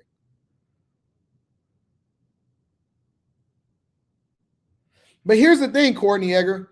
You say, I always say I took your blueprint. I make sure I say, but here's the thing. They don't take what I teach and make it theirs and brand it for themselves. They literally are a copycat of me.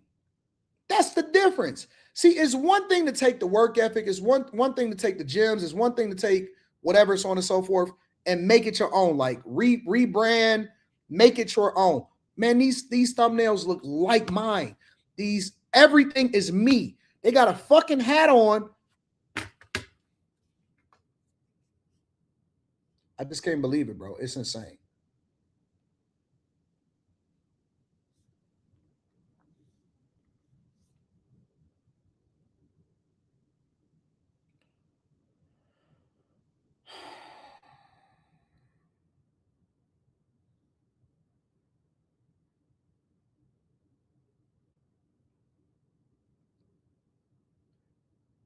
This nigga hat say the go-getters, bro. The go-getters. What the fuck? No, don't say the name. I said, and it ain't just him. It's a lot of motherfuckers. What? What?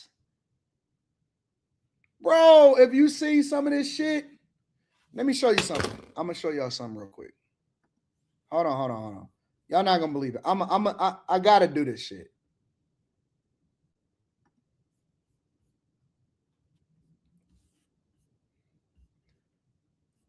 Hold on, I gotta do it.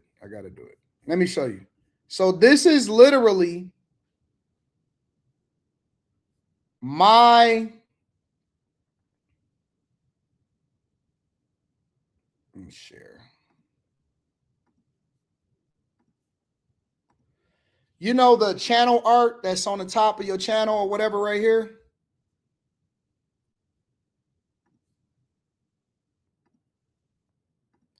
So your channel art that's at the top right here.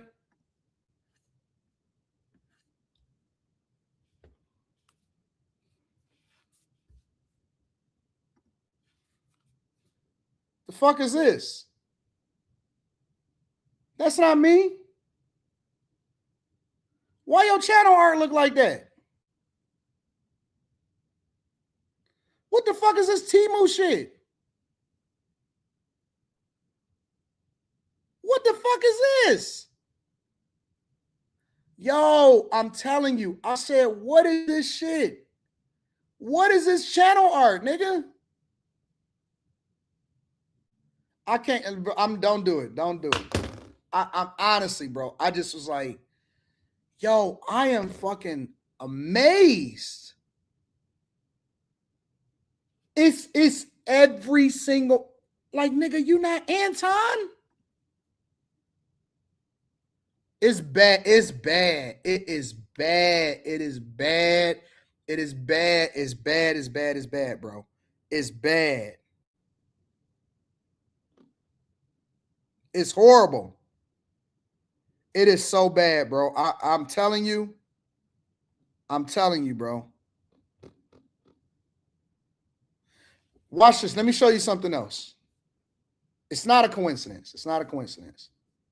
Look at this shit. Hold on. So you know how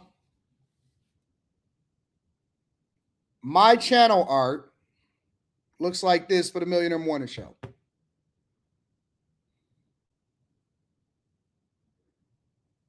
This is what my channel art looks like for the Millionaire Morning Show, bro. Hold on. Let me switch it around.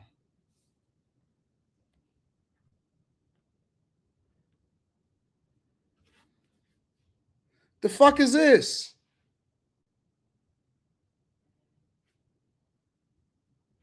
The fuck is this?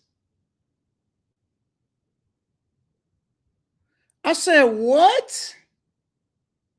The fuck is this shit?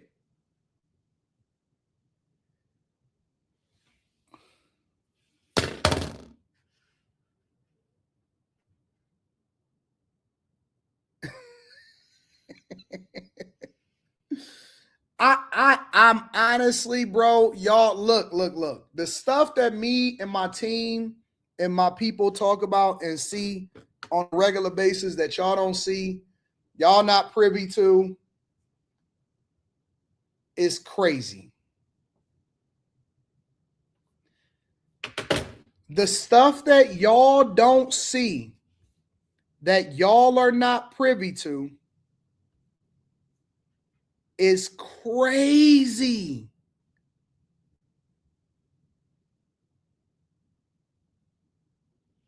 I'm telling you, when I say that niggas is jocking my style, I'm not. It's in every way. It's in every single way that you can think of, bro.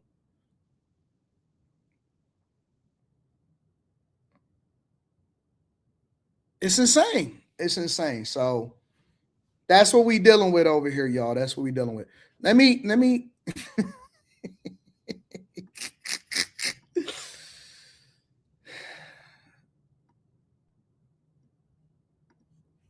shout out to you, Carl, TS Car Washington Detail Service. LeBrack says, Anton, the voting data showed that it was a high number of black folks that voted for Jasmine. She lost because of the Latino voters. TS Car Washington Detail Service says, but if you respond to people, isn't that some form of focus? Right Path for God says, watching the community love Trump after 2K STEMI checks. Curtis Taylor says, Yasmin Crochet will be a podcaster / YouTuber. I don't doubt it. Jay Noir says, these pro-blackity black politicians are all low IQ. They talk shit on white people and then are shocked when they don't get their vote. Pure stupidity. R.L. Howard in the building says, Jasmine Felicia Crockett, bye Felicia. Q Executive MLE says, her blaming Republicans isn't the worst part. The worst part is the majority of her supporters thought that she lost to a Republican. Yeah, they don't even know. She got a whole bunch of uninformed voters that's actually voting for her. Well, not anymore. Majority of her supporters thought she lost to a Republican. They don't know what a primary is, but expect us to respect their views. Thank you, Cutie Executive Suite MLE. I appreciate you. Rob Brown says, Jasmine Crockett and Tiffany Henyard combined podcast coming soon. Watch. Tiffany Henyard is like C, like Z level. And then Jasmine Crockett was like C level. And then Kamala Harris was like AB level. So it's like layers that they all don't really want to acknowledge, but they all chase on the next layer. You know what I'm saying? Thank you, Rob Brown. Says the Democrat establishment wanted her out. They let Crockett run for Senate knowing she was going to lose. Chris Cunningham says she never wrote a policy for Dallas 30. Black people don't even know who she is in District 30. She just wanted to hold power to say that she has something. Shout out to my dog, Chris Cunningham.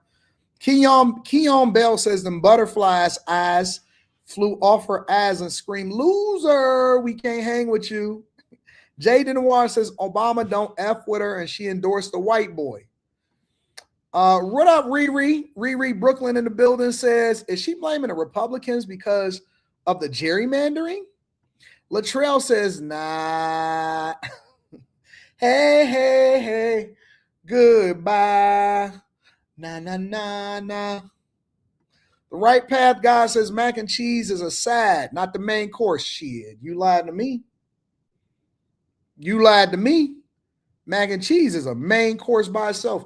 When you get mac and cheese and you get something else, that's two mains. In my opinion, that's two mains. Mac and cheese could be a main course by itself. You know what I'm saying? Caramel Wonder says, if the person cooking the food don't have mommy arms, we don't want it. # bag chasers. TS Car Wash and Detail Service says thoughts on the new Joe show. JBP Rewind. I haven't actually watched it. I just heard about it. Mr. Youngblood City just saying, what up, family? What up, big dog? High Tolerance in the building. Shout out to my dog, High Tolerance. Thank you, High Tolerance. Says, salute AD in the bag. Chasers on the road, but had to pull over.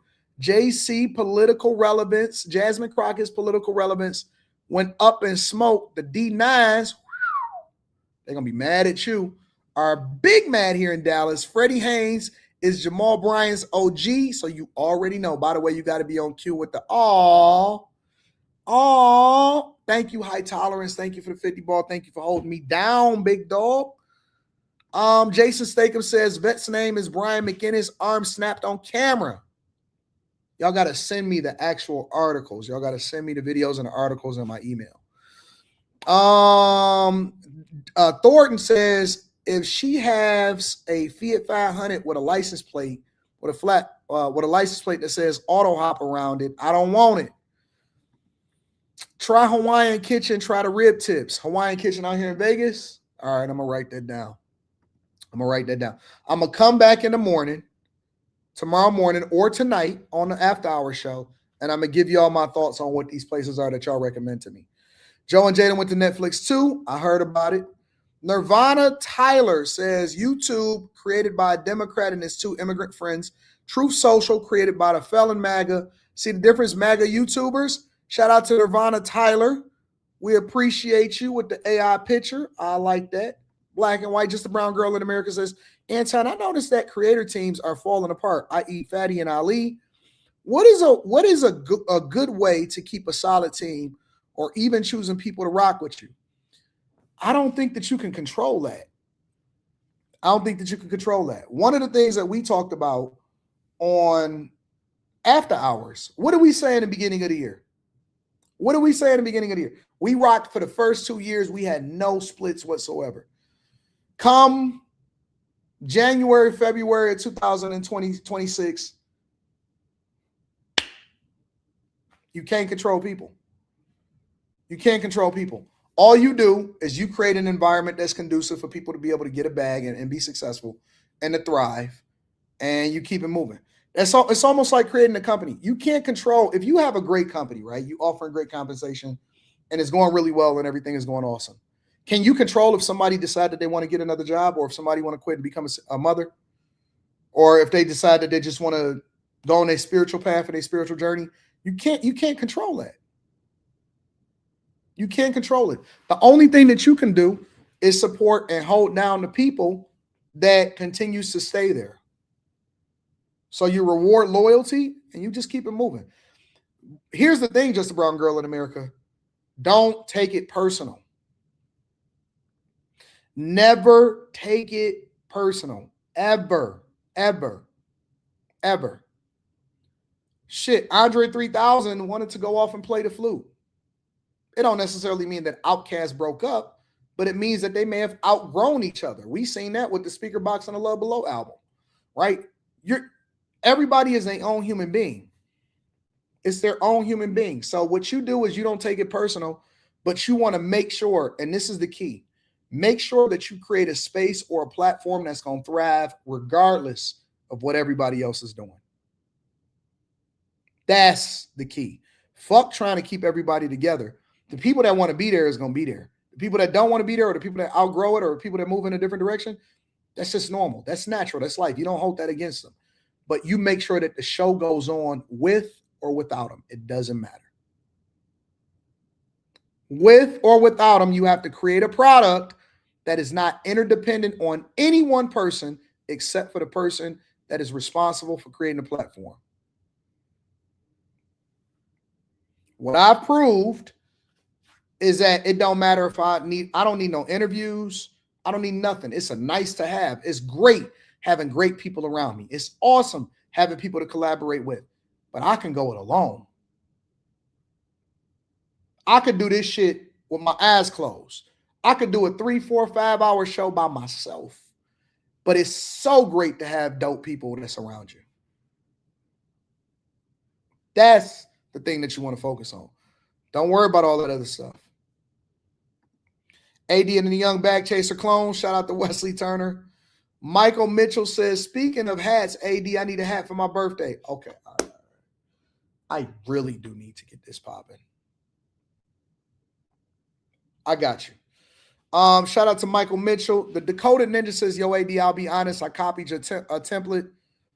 Let me drop some tabs real quick. Listen.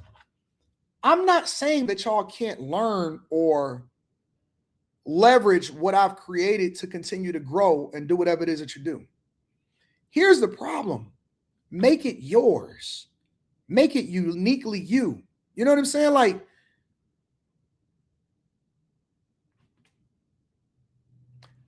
car manufacturers go and study other car manufacturers to see what they did well so that they can figure out how they can add some of those same features or do whatever it is that they're going to do from that perspective. But they still uniquely them. You know what I'm saying? You will never mistake a Mercedes for a BMW. You'll never mistake a BMW for a Cadillac. You'll never mistake a Lamborghini with a Ferrari. You'll never mistake a Koenigsegg with a Bugatti. You'll never mistake. You see what I'm saying? You're not going to mistake. That's what I'm saying. Take it and put your own thing on it. What's unique about you that would inspire people to follow you? You know what I'm saying? That's what you want to lean into. Manny plays PC, says in the world of Marty, he might be gay. DJ Ace Production says imitation is the best form of flattery, idolizing AD. Trey says the Thousand Air Morning Show, is that's what they got? AD, my new hat is called Chase the Baggers. Shout out to Top Notch. I appreciate you, bro. The Right Path guy says, knock off Debo Tim's AD show is copyrights. Lex says, another news, I got called on the Chicago Fire set a while ago. Congratulations for Lex. Lex been winning in a lot of ways. She just been aiming telling y'all. AD, you McDowell's, the other guy's McDowell's. You have the super size, you got the great value size. There's a clear difference. Brian Brown, man, I didn't know that I was popping the way that I'm popping, but I guess I am. 2K had an argument, and somebody tried to say, AD ain't a celebrity. Shit. It ain't a city that I go to. It ain't an airport that I stop in. It ain't a restaurant that I go into that I don't either A, run into a bag chaser, or B, flick it up with a person that's holding me down. Fuck, you lying to me? Nigga, when I go to the arena, it take me 45 minutes to get from the parking lot all the way down into my courtside seats. You know why? Because I'm him. You know what you talking about? I've been him. Can't do 100 million views in a month and think that ain't nobody popping. Boy, I am. Know what you talking about? He ain't a celebrity. I'll put you on, bitch. You got a fucking hoe sitting there talking about what he ain't, but her whole platform and any visibility that anybody gave her was all based off of her associating with me. Nobody would know you if it wasn't for me. I'm the only reason that anybody is even all your views come based off of me. The fuck is you talking about? I'm a whole economy. I am the YouTube economy for black people right now. I am. What you talking about? I go live. If anybody put my name in a live stream, niggas is tuning in. What the fuck he got to say? Wait. Who Anton fucking? What kind of hoes he got? I have never seen a group of men dick watch this hard in my entire life. Dog, they got a woman watch for me. They trying to figure out who gonna roll with Anton next. Who is she? Is she going to Detroit? What's she gonna do? Oh my God, what city does what creators is in that city? Is Anton gonna link up with them? Niggas is protecting they hoes. No. Who here? Everybody, Anton in Vegas, lock your fucking doors. We're not letting our girls out today. I told you this was going to be the I Choose You 2 tour. Bro, lock your girl up in her home. If I come to your city, Shut that bitch down. Don't let her sneak out the house, nigga, because if she coming to see me, she going. She going. She going. She going. She going. She going. She go. I am so derailed. Let me focus. Let me refocus. I'm going to read the rest of these super chats shortly. She going. She going. She going. She going. She going. She going. She going.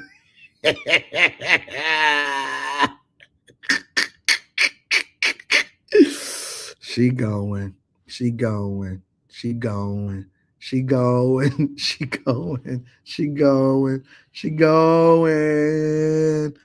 All right, y'all. Let's see what we got going on.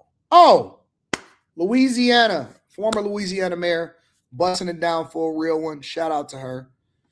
I don't have a job. I don't have nothing else that I have better to do. I can go out there and party in Vegas, or I can come in here and stream with y'all. So I don't have a limit. I can stream for 4 hours. So I'm not in a rush. I'm gonna get y'all through your whole work day. Y'all whole work day.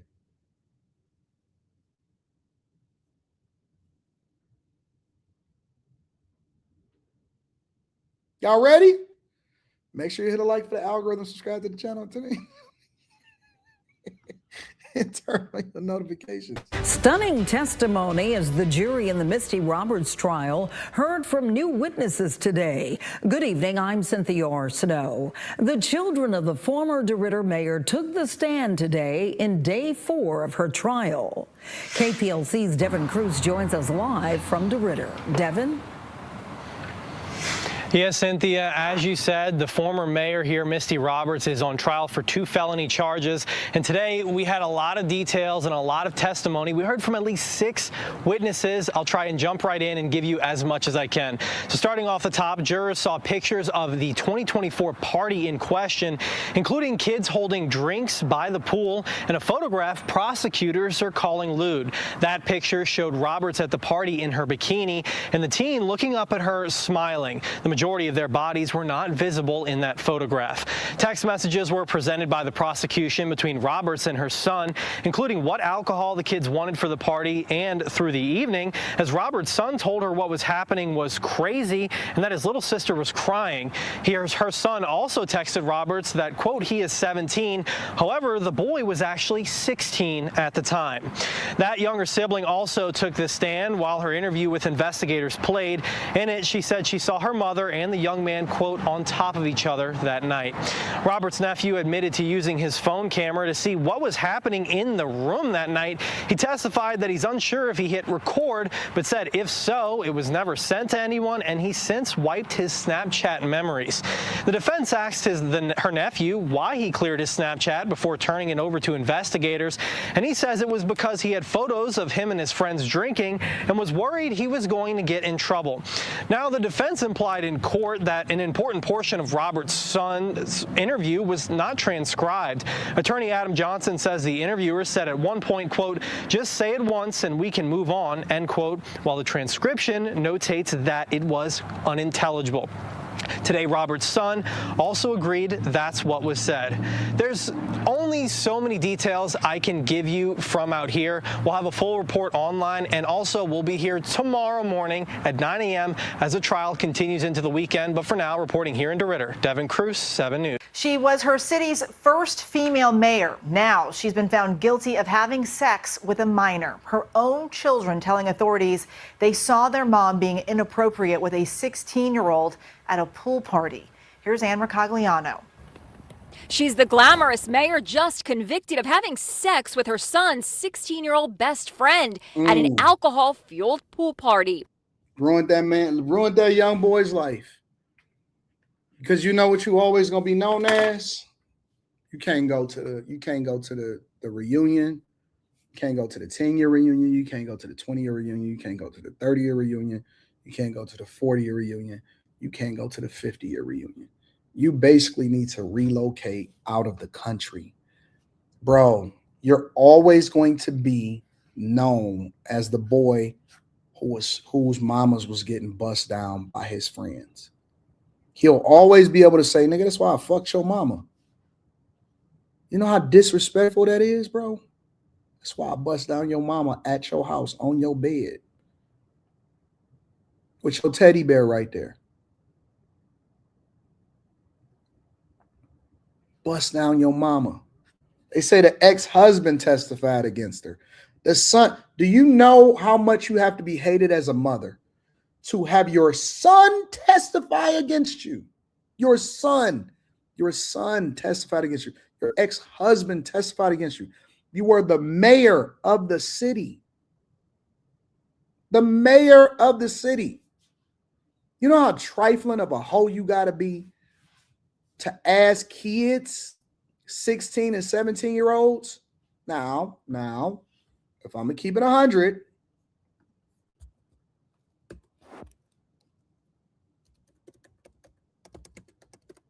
Molly going to have a field day today on After Hours. Make sure y'all tune in to After Hours tonight. If I'm going to keep it 100, if I'm just keeping it a stack, for all young guys, when we were coming up, this was the goal. Except for usually it was a teacher. But we never thought that we could ever bust down somebody's mama. Now somebody's mama might have showed up for the parent-teacher conference, or if he got in trouble, we're like, damn, your mama fine as hell. Man, your mama bad as hell, bro. Hey, Miss Jackson. But you never expected for it to happen. And she was the mayor. And she had a bikini on. So what did she think was going to happen? Do you know the first thing? This is why you don't talk to young girls. Like when I say young girls, I'm talking about girls that are 20, 21, 22, 23, 24. This is why you don't talk to young hoes. You know why you don't talk to young hoes? Because they talk. They talk too much. This is why you got to get you a girl that's a little more seasoned. She got to be 30 and above. 35, 40, perfectly seasoned. Perfectly seasoned. You know why? Because they shut the fuck up. They got things to lose. They got jobs. They got careers. You know what I'm saying? They part of org. They got a lot of stuff to deal with. They trying to figure out what's going on. They there for a good time, and they understand. They going to be quiet. They shut the fuck up. You know what I'm saying? They going to have all of your business in the street. You some kind of corporate executive, and now you got these little young girls flat taking pictures of you when you're sleeping in the daytime. Every time that y'all go out to dinner, she taking a picture of the food, and they can see your hands in the picture.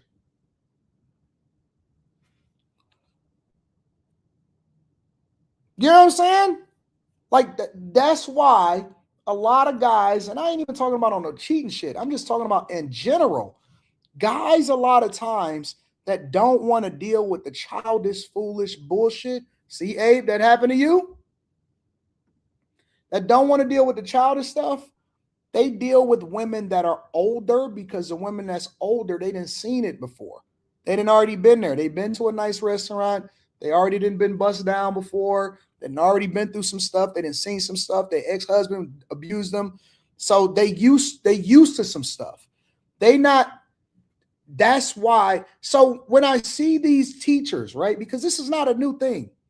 We see parents, teachers get arrested. These female teachers getting arrested all the time. Now they fucked up in the head, right? Dumb as hell. There's no way that we can put this together and say, oh man, you know what?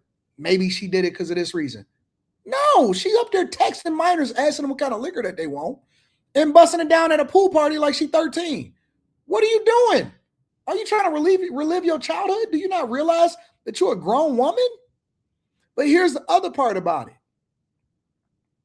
She had to be basing out or high, because how do you not think that it's going to get around the school that everybody not going to be texting about it, everybody not going to be recording it, everybody not going to be sharing videos of you busting down or you getting busted down by a 16, 17-year-old in school?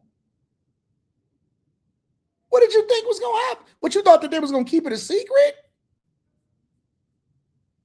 That's what young people do. The younger they are, the more they talk, the more they gossip. unless you are a man on YouTube that dick watch other men on YouTube. Neither here nor there. Unless you a gossip girl on YouTube, that's a man, that's a woman in a man's body. That's a whole nother conversation. But that the younger they are, the more that they talk, the more that they want somebody to know, the more that they want to show you, the more they got to see it, the more they got to, that's what they do. Boys talk, girls talk, especially about if they was able to buzz down somebody's mama. Mayor Misty Roberts was accused of plying You know teens what with alcohol. you know what the funniest part about this is? They don't even be bad looking. They don't be like booger wolves. They don't be toe up. They don't be fucked up. You know what I'm saying? They be the chick that you'll run into in Nashville, and she just a freak. Like, she not even a bad looking woman.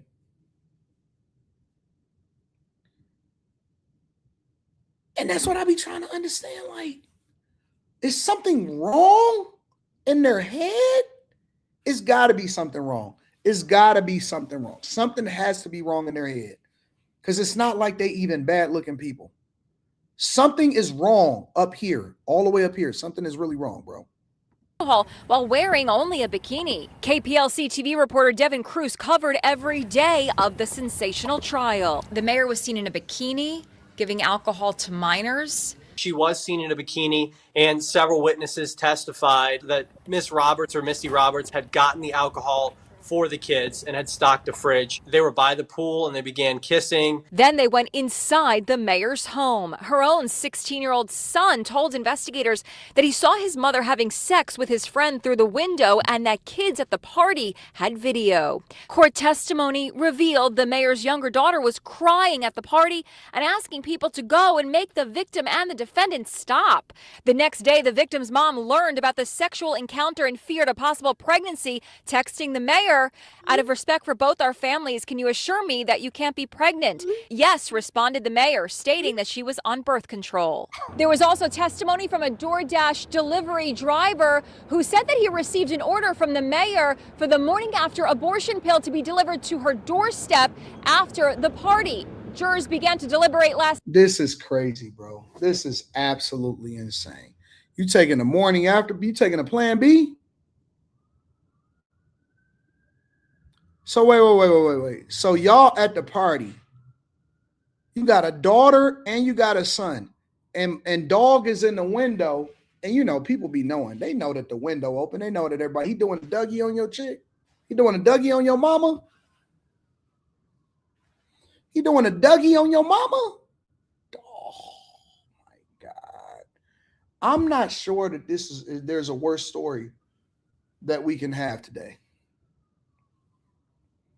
They doing the Dougie on your mama in the window in front of everybody.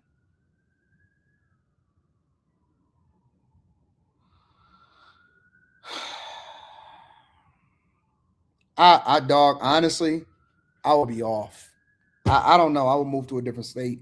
I would change my name. I would just completely just remove myself. You can't come back from that. It's nothing that you can do to ever come back from that. Somebody said, where the daddy at? He testified against her too. I think that they was divorced. The divorced father had actually testified against her also. Yep. It's insane, bro. Absolutely insane. I don't know what's going on in these streets, man. I don't know. It's something wrong.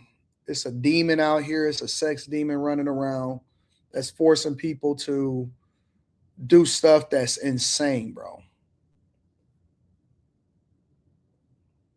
I don't get it. I'm genuinely confused, bro.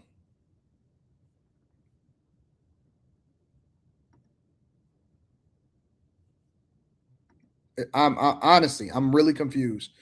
Make sure you guys hit a like for the algorithm, subscribe to the channel, and turn on your notifications. Let me read some of these super chats. Edgar, shout out to my dog Edgar, says Obama endorsed the gay white liberal after telling black men to vote for Kamala because she was black. Make it make sense. Kamala, hold on, wait, you got to remember, that was all a play. Obama was the one Democrat that actually said, wait a minute, we shouldn't just automatically endorse Kamala Harris. Remember when they was pissed off about that? I don't remember. I don't know if y'all remember that. Kamala Harris and Democrats got mad at Barack Obama when Biden dropped out of the race.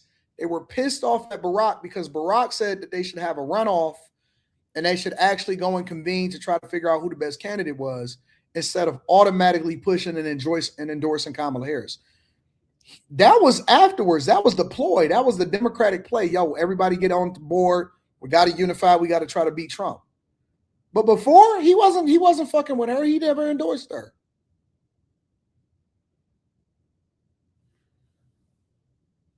See, I was all over this. I was over every single story. I covered everything. I was deep diving. I was trying to figure out what was going on. I remember all of that, exactly how it played out. Trey says, have you heard about the McDonald's CEO? I have heard about it, and I heard the Burger King CEO capitalizing off of it too. Free Thinker says, I'm playing catch up, and I'm a few minutes behind, but I had to say that I just became a shout out to me. Shout out to Free Thinker. Casual Germ says that's what she gets for using Facebook for dating. Oh my God. Nelly Domingo says that son is strong because if I was him, everybody got to go. Man. Cass warned us about the maternal sevens, second childhood, Me University. Shout out to you, Me University. Shout out to everybody that's in the chat. I appreciate y'all. I love y'all. I got to go over to y'all city. What city am I going over to right now, y'all?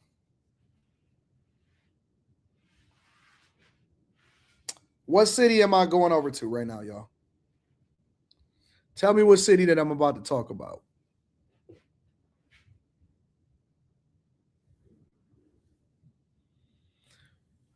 I see LA, I see Philly, I see Nashville. Woo! Chicago. Good morning, Vietnam.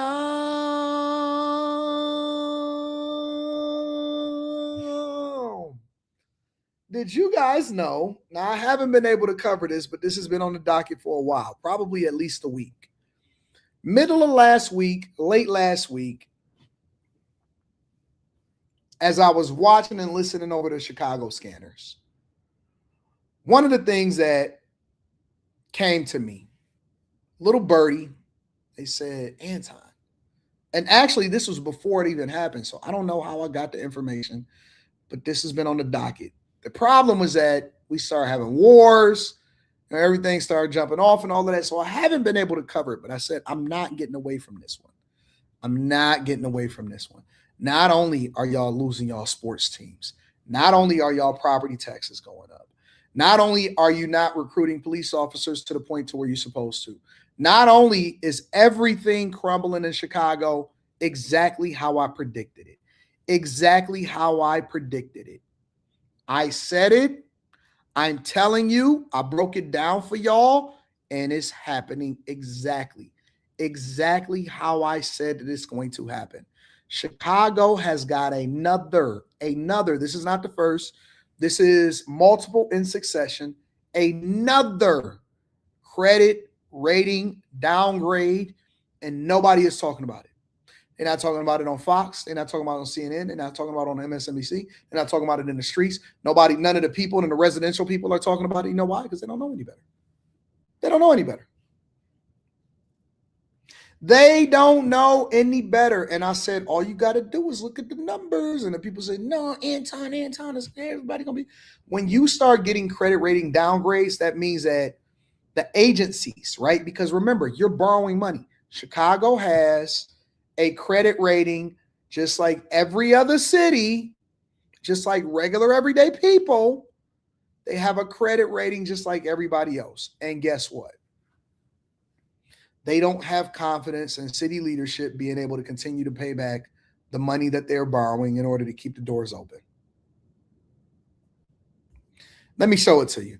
Make sure you guys hit a like for algorithm, subscribe to the channel, and turn on your notifications. Political infighting between Chicago's mayor and its city council going to be costly for taxpayers. The city's credit was downgraded, and experts say that will mean higher borrowing costs. NBC5's Rose Schmidt is live in our newsroom right now to break down what that will mean. Rose? Well, Allison, this is really about the city's ability to pay back its long-term debt. And financial experts tell me the rating agencies are looking at Chicago right now and seeing a dysfunctional government. So shame on that. The 2026 budget cycle was contentious, and two credit agencies took note, downgrading Chicago's credit one notch. We're borrowing money to pay for the firefighter back pay under the new collective bargaining agreement. We're borrowing money to pay for judgments and settlements that were already in the pipeline. And so they'll be just a little bit more costly for that. The agencies cited the friction between Mayor Brandon Johnson and council and the city's financial challenges. If I buy City of Chicago bonds, I'm probably going to have those bonds for 10 years or 15 years or 20 years. And so credit rating is meant to give an investor an understanding of just how likely it is that they'll get their money back. The Johnson administration wants to reassure people these ratings actions do not change the city's day-to-day operations. But University of Chicago professor Justin Marlowe estimates this will mean $3 to $5 million a year in additional borrowing costs. And to put that in context, that'd be roughly the equivalent of, say, a neighborhood fire crew. Now, of course, the mayor and the city council and all of these people are going to try to downgrade it. Remember, this additional $3 to $5 million, because it's not the first time that they got a credit rating downgrade. It's happening regularly. About every 1.5 years, Chicago gets a credit rating downgrade. You don't believe me? Okay, watch this.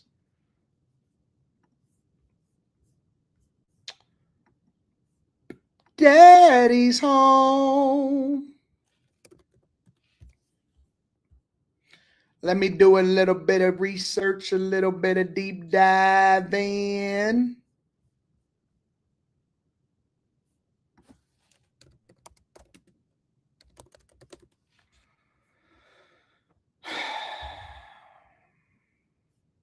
Let me see.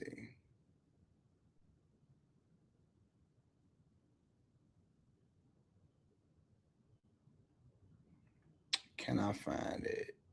Can I?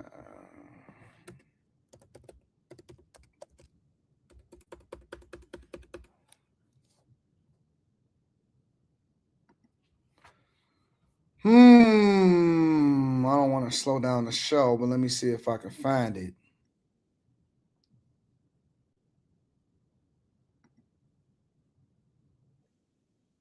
Oh, man. I'll find it in a little bit. Give me a second. Just give me a second. I'll do a little bit of deep diving. But this additional $3 to $5 million that is coming out of y'all pockets. Because remember, this is not their money. This is your money. This is your money. Your money. And guess what? That is additional interest. Additional interest that Chicago has to pay just because the city is in shambles. This is not money that is going towards some worthy cause. This is money that you guys, the taxpayers, have to pay because Chicago is in shambles. And the bigger picture is not only is it costing more money, as less police officers, less infrastructure investment, right? Less money that you can use from a taxpayer perspective in order to keep the Bears in Chicago. None of that stuff, right? It's a bigger indication of how much the city is in shambles. The city is in shambles. And I've been telling y'all for a long time that the Chicago mayor is running it into the ground. You said they shouldn't have leased out the parking meters. They didn't lease it out. They sold them. They don't own their streets. They don't own their streets. They sold them. And so what the credit rating agencies are doing is downgrading them to subprime level, in my opinion, because they're basically questioning their ability to be able to pay their bills in the future. See, this is not about today. This is about tomorrow. They are questioning whether or not Chicago will be able to. It's the same thing when it comes to you, right? When you have a high credit utilization rate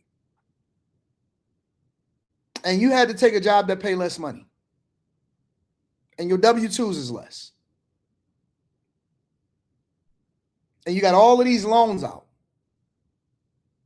what happens? Your credit score drops because the credit rating agencies are questioning your ability to be able to pay your loans. And then you get delinquent on a bill over here and then delinquent over there. So they evaluate different cities and their borrowing and how much they have to pay in interest towards that borrowing. So Chicago essentially becoming a subprime borrower, which will then lend itself to taxpayers having to foot the bill. And they're also projecting what the budget deficits are going to be in future years. I'm just telling you. I'm telling you, you keep voting blue, this is what you get. You keep voting blue, this is what you get. Last year, a group of alders disagreed with the mayor's controversial head tax on large companies, so they took it out and crafted their own plan. Johnson's administration now says, like the ratings agencies, it's also concerned about that final budget and the lack of structural revenue sources. But the alders say the credit challenges are the result of ongoing budget mismanagement, not our amendments to the mayor's proposed budget that ultimately made it more financially responsible. Here's the Civic Federation's advice for the next budget cycle. The government has to work together as a whole on the issues that have been over and over again stated and identified. It is difficult to lay people off or to cut services, so other recommendations were to find new efficiencies and ways to use resources more effectively. Layoffs, reduced funding, do more with less, natural attrition, no hiring, less money, school suffering, not being able to recruit talent, higher property taxes. All of that is going to continue to happen because there is no relief coming. See, the one thing about a balanced budget is it's not just the budget being balanced that determines whether or not you should actually embrace what's happening in the city. This is why you have to pick your leaders carefully, not just the mayor, also the governor, also the city councilman and the alderman, because let's say, for example, that they say, you know what, we finally got the budget balance, which they didn't, because it's all a projection and the income is actually going to be lower than usual. We finally got the budget balance and we did all of this cutting and we did all of this laying off. Well, let me break it down from a corporate perspective. Let's say you got a company, a Sears, right? Oh, Blockbuster, any of these companies. And let's say that they say, you know what? We got the budget balance. We was able to pay all of our debt this year and so on and so forth. You know what the problem is? The revenue is still going down. You're going to have the same problem, except it's going to be exacerbated more. If you go out and you borrow money from a payday loan and you pay it back, but you don't have any money to pay your bills the next month, guess what you usually do? Go and take out another payday loan. And then eventually you take out a payday loan in order to pay the payday loan, and then you start to get in trouble. And then you crash out and you say, you know what, I just want to file for bankruptcy. Destiny says, what happens if they actually do file for bankruptcy, Anton? Well, they get to reorganize their debt and they get to discharge. So sometimes what happens, it depends. So in Detroit, for example, some of the sites, some of the land was given over to developers, which is now being developed now. And you get to reorganize your debt. But again, bondholders, credit rating agencies, they're evaluating whether or not they want to loan you money at a higher interest rate in an interim. It's the same thing as far as subprime mortgages or subprime borrowers when it comes to cars, right? You get to then discharge your debt or reorganize your debt. So the first thing that's going to happen, first thing that happens is you get a city manager, because you basically get somebody from the state to appoint somebody to manage the city, manage their finances, and manage how things are going to go while they go through the bankruptcy. And so you basically get babysat. The mayor's office become a figurehead job. They have to slash. They have to go and figure out what to do. Basically, the city manager that you see happening in Charlotte that I actually advocated for, you kind of sort of get something like that. So you get a city manager to manage the city while the aldermen and the mayor still get paid, but they're just figureheads. And then you have to file for bankruptcy. And when you file for bankruptcy, you have to reorganize the debt. It's just like regular everyday people.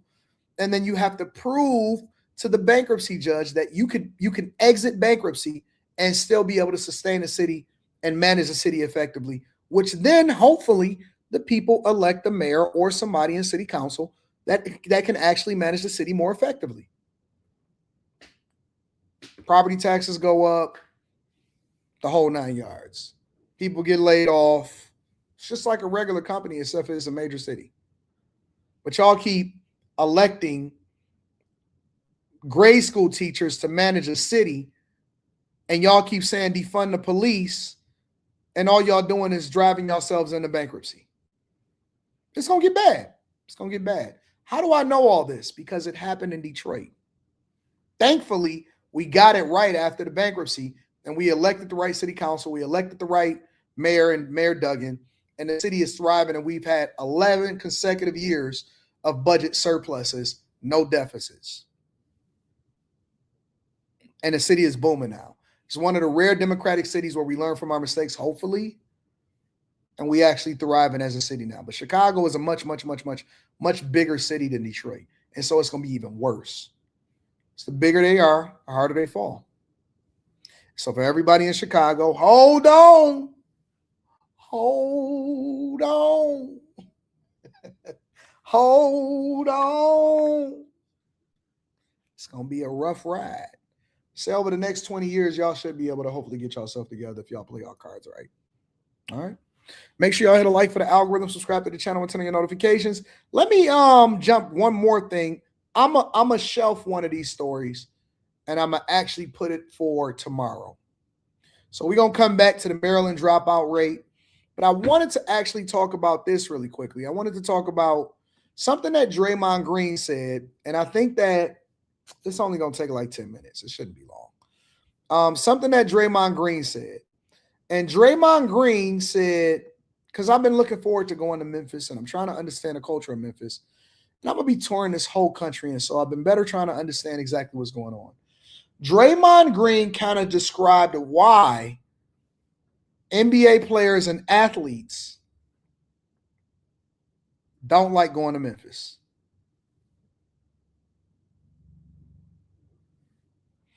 NBA players and athletes don't like going to Memphis. So for those of you that have not seen what Draymond Green said, why don't y'all think that he said that people or athletes like going to Memphis?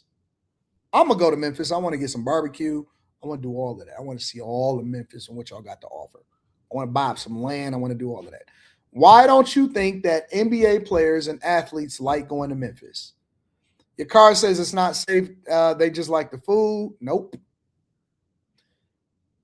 Nope.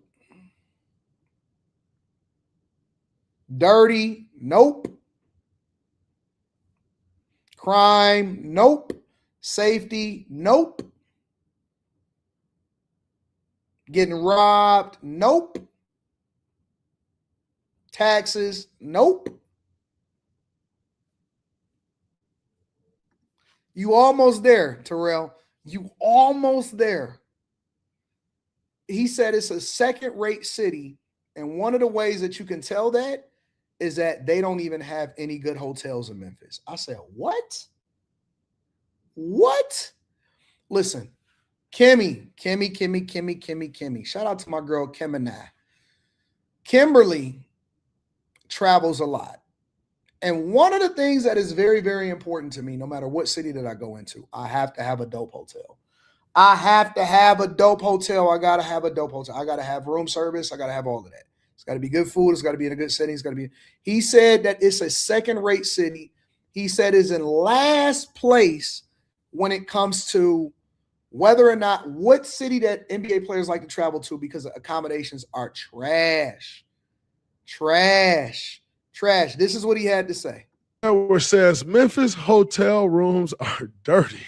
Said when we go to Memphis, I'll be like, damn, them hotels ain't nothing in Memphis. Them shits be dirty. I walked to a Memphis hotel one time. I had stains and shit on the bed. Listen, here's what I'll say. I've spent a lot of time in Memphis, more time than most because I've played them in multiple playoff series. And then there's like these little rivalries that people wanted to create, so we would play them a couple times a year. So I've spent a lot of time in Memphis. And the hotels aren't the best. They aren't quite the hotels when you're in LA or Houston or Miami or Atlanta or Detroit or Portland or OKC or Indianapolis or Toronto.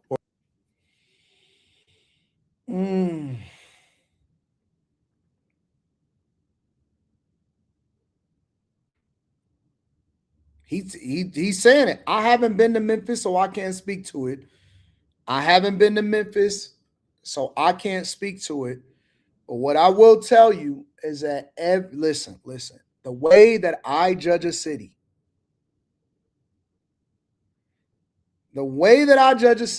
one of the ways that I judge a city is their hotel rooms. I am a hotel guy. I'm not an Airbnb guy. I will stay in an Airbnb if I have to do a long-term stay somewhere and I'm looking to stay in a certain area and it's like a super luxury or something like that, right? But I prefer not to stay in an Airbnb. I'm a hotel guy, and so that's what I rock out with, right? They are saying that the NBA players don't even think that it's a sufficient amount of hotels that have great accommodations. Now, let me tell you why this is bad.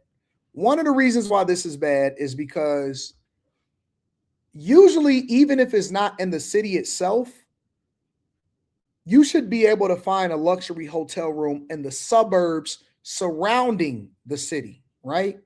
Not only do we have super luxury hotels, and we're not as good, in my opinion, as like a Los Angeles or even a Las Vegas, right? It's very, very few places that's as good as Las Vegas. NBA players love staying in Las Vegas. People like traveling in Las Vegas, not just because of all of the different things that you can do, not just because of the gambling, but because the hotels is awesome, right? When you get done losing all of your money, you know what you can go do? Stay in that luxury hotel and lay down, right? And here's the thing. Even Kim is saying he's not wrong. But here's the thing. We got the Townsend Hotel in Birmingham, Michigan, the MGM Grand Downtown, the Book Cadillac. We got the JW Marriott that's literally being built right next to my building, right next to my penthouse that I have in Detroit. And so the health of a city a lot of times is based off of how well their hotels are. So if Memphis's hotels, if y'all don't even have no great hotels around the Memphis area, that's a problem. That's a problem. That's a major, major, major, major problem. The Shinola Hotel is beautiful. Beautiful. Beautiful. Charlotte, North Carolina got great hotels. I'm going to have to check that out. Listen, that's the first thing that I do. The first thing that I do is I say, man, is this a dope hotel or no? If it's not a good hotel, I don't want to go. I don't want to stay. I'm straight. I'm straight. Or New York, or Philly, or Boston, or DC, or Charlotte, or Orlando, or San Antonio, or Dallas, or Phoenix. You get the gist. Memphis definitely has the worst hotel, worst hotels in the league. No question. They just don't have the bigger brand hotels like all the rest of the NBA cities do. Mississippi is a 20-minute drive to Memphis? No.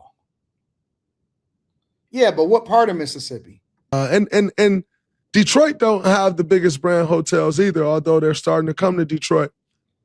But they have nice hotels, and so they don't have the bigger brands there. Like it's not your typical NBA city. So I get I've never had many issues like that, like stains in my bed. But like for instance, you stay in a hotel in Memphis, there's no room service. And different things like that. Like there's no spa. And not to sound like a pampered kid or a pampered guy, although not pampered, just kind of worked our asses off to have a lot. But it's just not great. Like all of the things that you're accustomed to having in a hotel room or a hotel when you're traveling in the NBA, their hotels just don't have. And so Ant-Man's pretty blunt about it. But yes, I think they may have the. Somebody says these athletes are just used to the royal treatment. Shit. People are sitting okay, on Flirt, I fly first class, right? So I'm on a plane on the way here to Vegas. And the guy next to me, right? You know what was so crazy? Y'all must be really getting a lot of money on these airlines. Bro, the lady, the flight attendant, the girl that was the Asian girl, she had on a rollie. He had on a rollie next to me. He had on a rollie on the other side of me. Both the guys, the guy that was sitting, because he was sitting by the window, I had an aisle, and I'm 2B, 2A, whatever, 2C, whatever. Both of these guys on both sides of me, we all checked into the same hotel when we came here to Vegas. Bro, let me tell you something. Hotel rooms are not just for athletes. They have to service people year round. We all like nice things when we go out of town. Don't nobody want to stay at the Mosey Wozy? Look, the fastest way for you to get me to not come is to say that we don't got no good hotel. I'm not coming. I'm not coming. I'm not coming, bro. I'm not coming at all. At all. If it ain't no good hotel there, I'm not going to the city. I'm not going under no circumstances. Straight up. It ain't just athletes. It ain't just content creators. It ain't just famous people, whatever y'all want to think about. People want a decent accommodation. People, I'll do you one better. People save.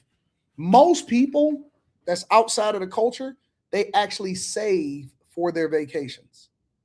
Anton, what do you mean? That means that they have a vacation budget. A lot of people have a vacation. They don't just do stuff. They plan, right? So when they go to a place, when you think, man, how are people able to do this Disney World trip? Well, they save the whole year and they plan for that to be their family vacation. So when they go, they splurge. They go to Epcot, they go to the Space World, they go to Animal Kingdom, they go to Universal Studios. They spend a whole time. They plan the time off from their jobs, right? The kids get to have a certain experience. They stay at the Disney World hotels if they want to. They create the whole experience around what they plan for. And if they spend $15,000, if they spend $20,000, if they spend $10,000, if they spend $8,000 on the vacation, they're putting away $800 a month, $900 a month, $1,000 a month, $1,500 a month.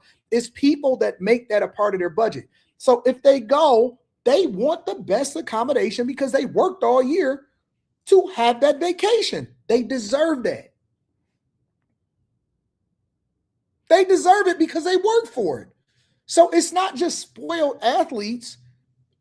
The culture is just used to getting the worst of the worst. We so used to being dusty. We so used to just figuring it out as we go. We don't even really know that other people that may not even be rich, but know how to do things and plan things accordingly, have great experiences because they plan for that. They plan for their great experience. So if somebody, because your tourism industry and your ability to be able to attract people to your city, that affects your ability to get conferences. If you don't have a great hotel,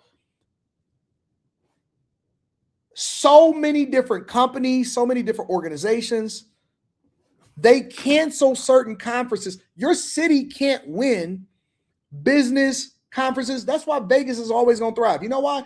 When we came here, y'all say, oh man, Vegas is too expensive. Man, they got the gun show out here. They got the UFC fight out here. They got the Floyd fight that's out here. They got the Sphere out here. They got 1,000 different things for you to do. Y'all niggas just like to go and overpay on the strip for food. Conferences, the construction conference, the Caterpillar conference is here. I'm looking at it on the billboard right now. It's 1,000 different things to do. You can't win this business. You can't win big conferences. You can't win the NCAA tournament unless you got another sufficient amount of hotels. You can't win a Super Bowl. You can't get these places to come to your city on a regular basis. You lose out on money because you don't have enough convention space. You don't have enough luxury hotel rooms. You don't have parking. You don't have infrastructure. So when I see cities that are losing a lot of times, and again, y'all got to start looking at this from a business perspective. Y'all got to start looking at it from a business perspective. If you can't have a decent hotel room, then you fucked as a city. You're broken as a city. You have to have a tech show. CES is here every January, right?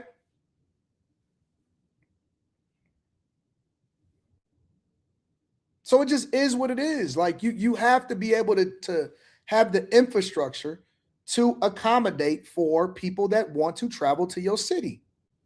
If you don't, then you're hit. The worst group of hotels in the league. For sure. We had an issue there where we used to stay at one hotel in Memphis, and this dates back. We stopped staying there because their sprinklers just went off for no reason in the room and like drenched all the Andrew Bogut stuff, like the sprinkler system, like it was a fire, just went off, drenched all Bogut stuff. And they didn't want to do anything about it. So we switched hotels then, right? So it's been an issue. It's gotten a little better, I must say, but it's still not the other cities.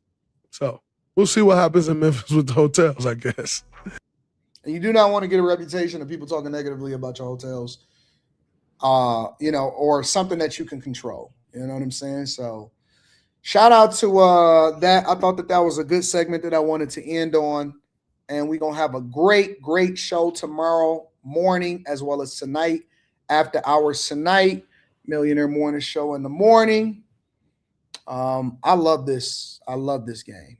I love this game. I like my views. I'm looking at the Bellagio fountains, Encore,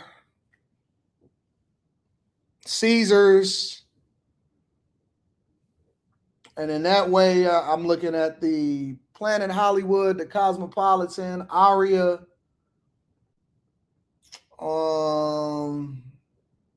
Resorts World is right there. It's dope. Dope. Nice views. Oh, that's T-Mobile Arena over there too. Gotta have a wraparound views. Did I try the $50 burger? Nah, I don't do $50 burgers. I like In-N-Out. In-N-Out is right up the street. I can hit the In-N-Out. I like In-N-Out burgers, though. In-N-Outs be slapping. So. Yep, it is. It's 10:41 here. 10:41 here. All right. Yeah. You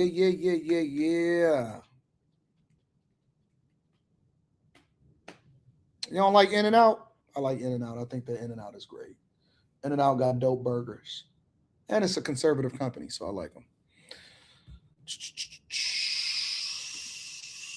Am I going to San Diego since I'm close? Nah. I'm here on business and I'm here for Leslie. So I'm not going to... I'm going to be in Vegas for the next week. I'm going to be in Vegas till next week. Vegas till next week. All right. Let me read a couple more super chats, and then I also got to read the cash apps, and we'll see what's happening. Shin C says salute. Shout out to my dog, Shin C. Mendoza says, AD, what are the keys of life? Live, love, happiness, and have a lot of good sex. Make a lot of money, love God, have sex, and value the people that surround you and treat people good that's in your life. Yep, that's the keys of life. Love God, live in the present, live in the moment, invest in the future, treat people well that surround you, make a lot of money so you can do what you want to do, And that's pretty much it, bro.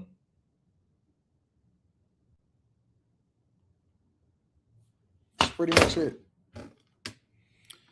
All this other junk is just a distraction.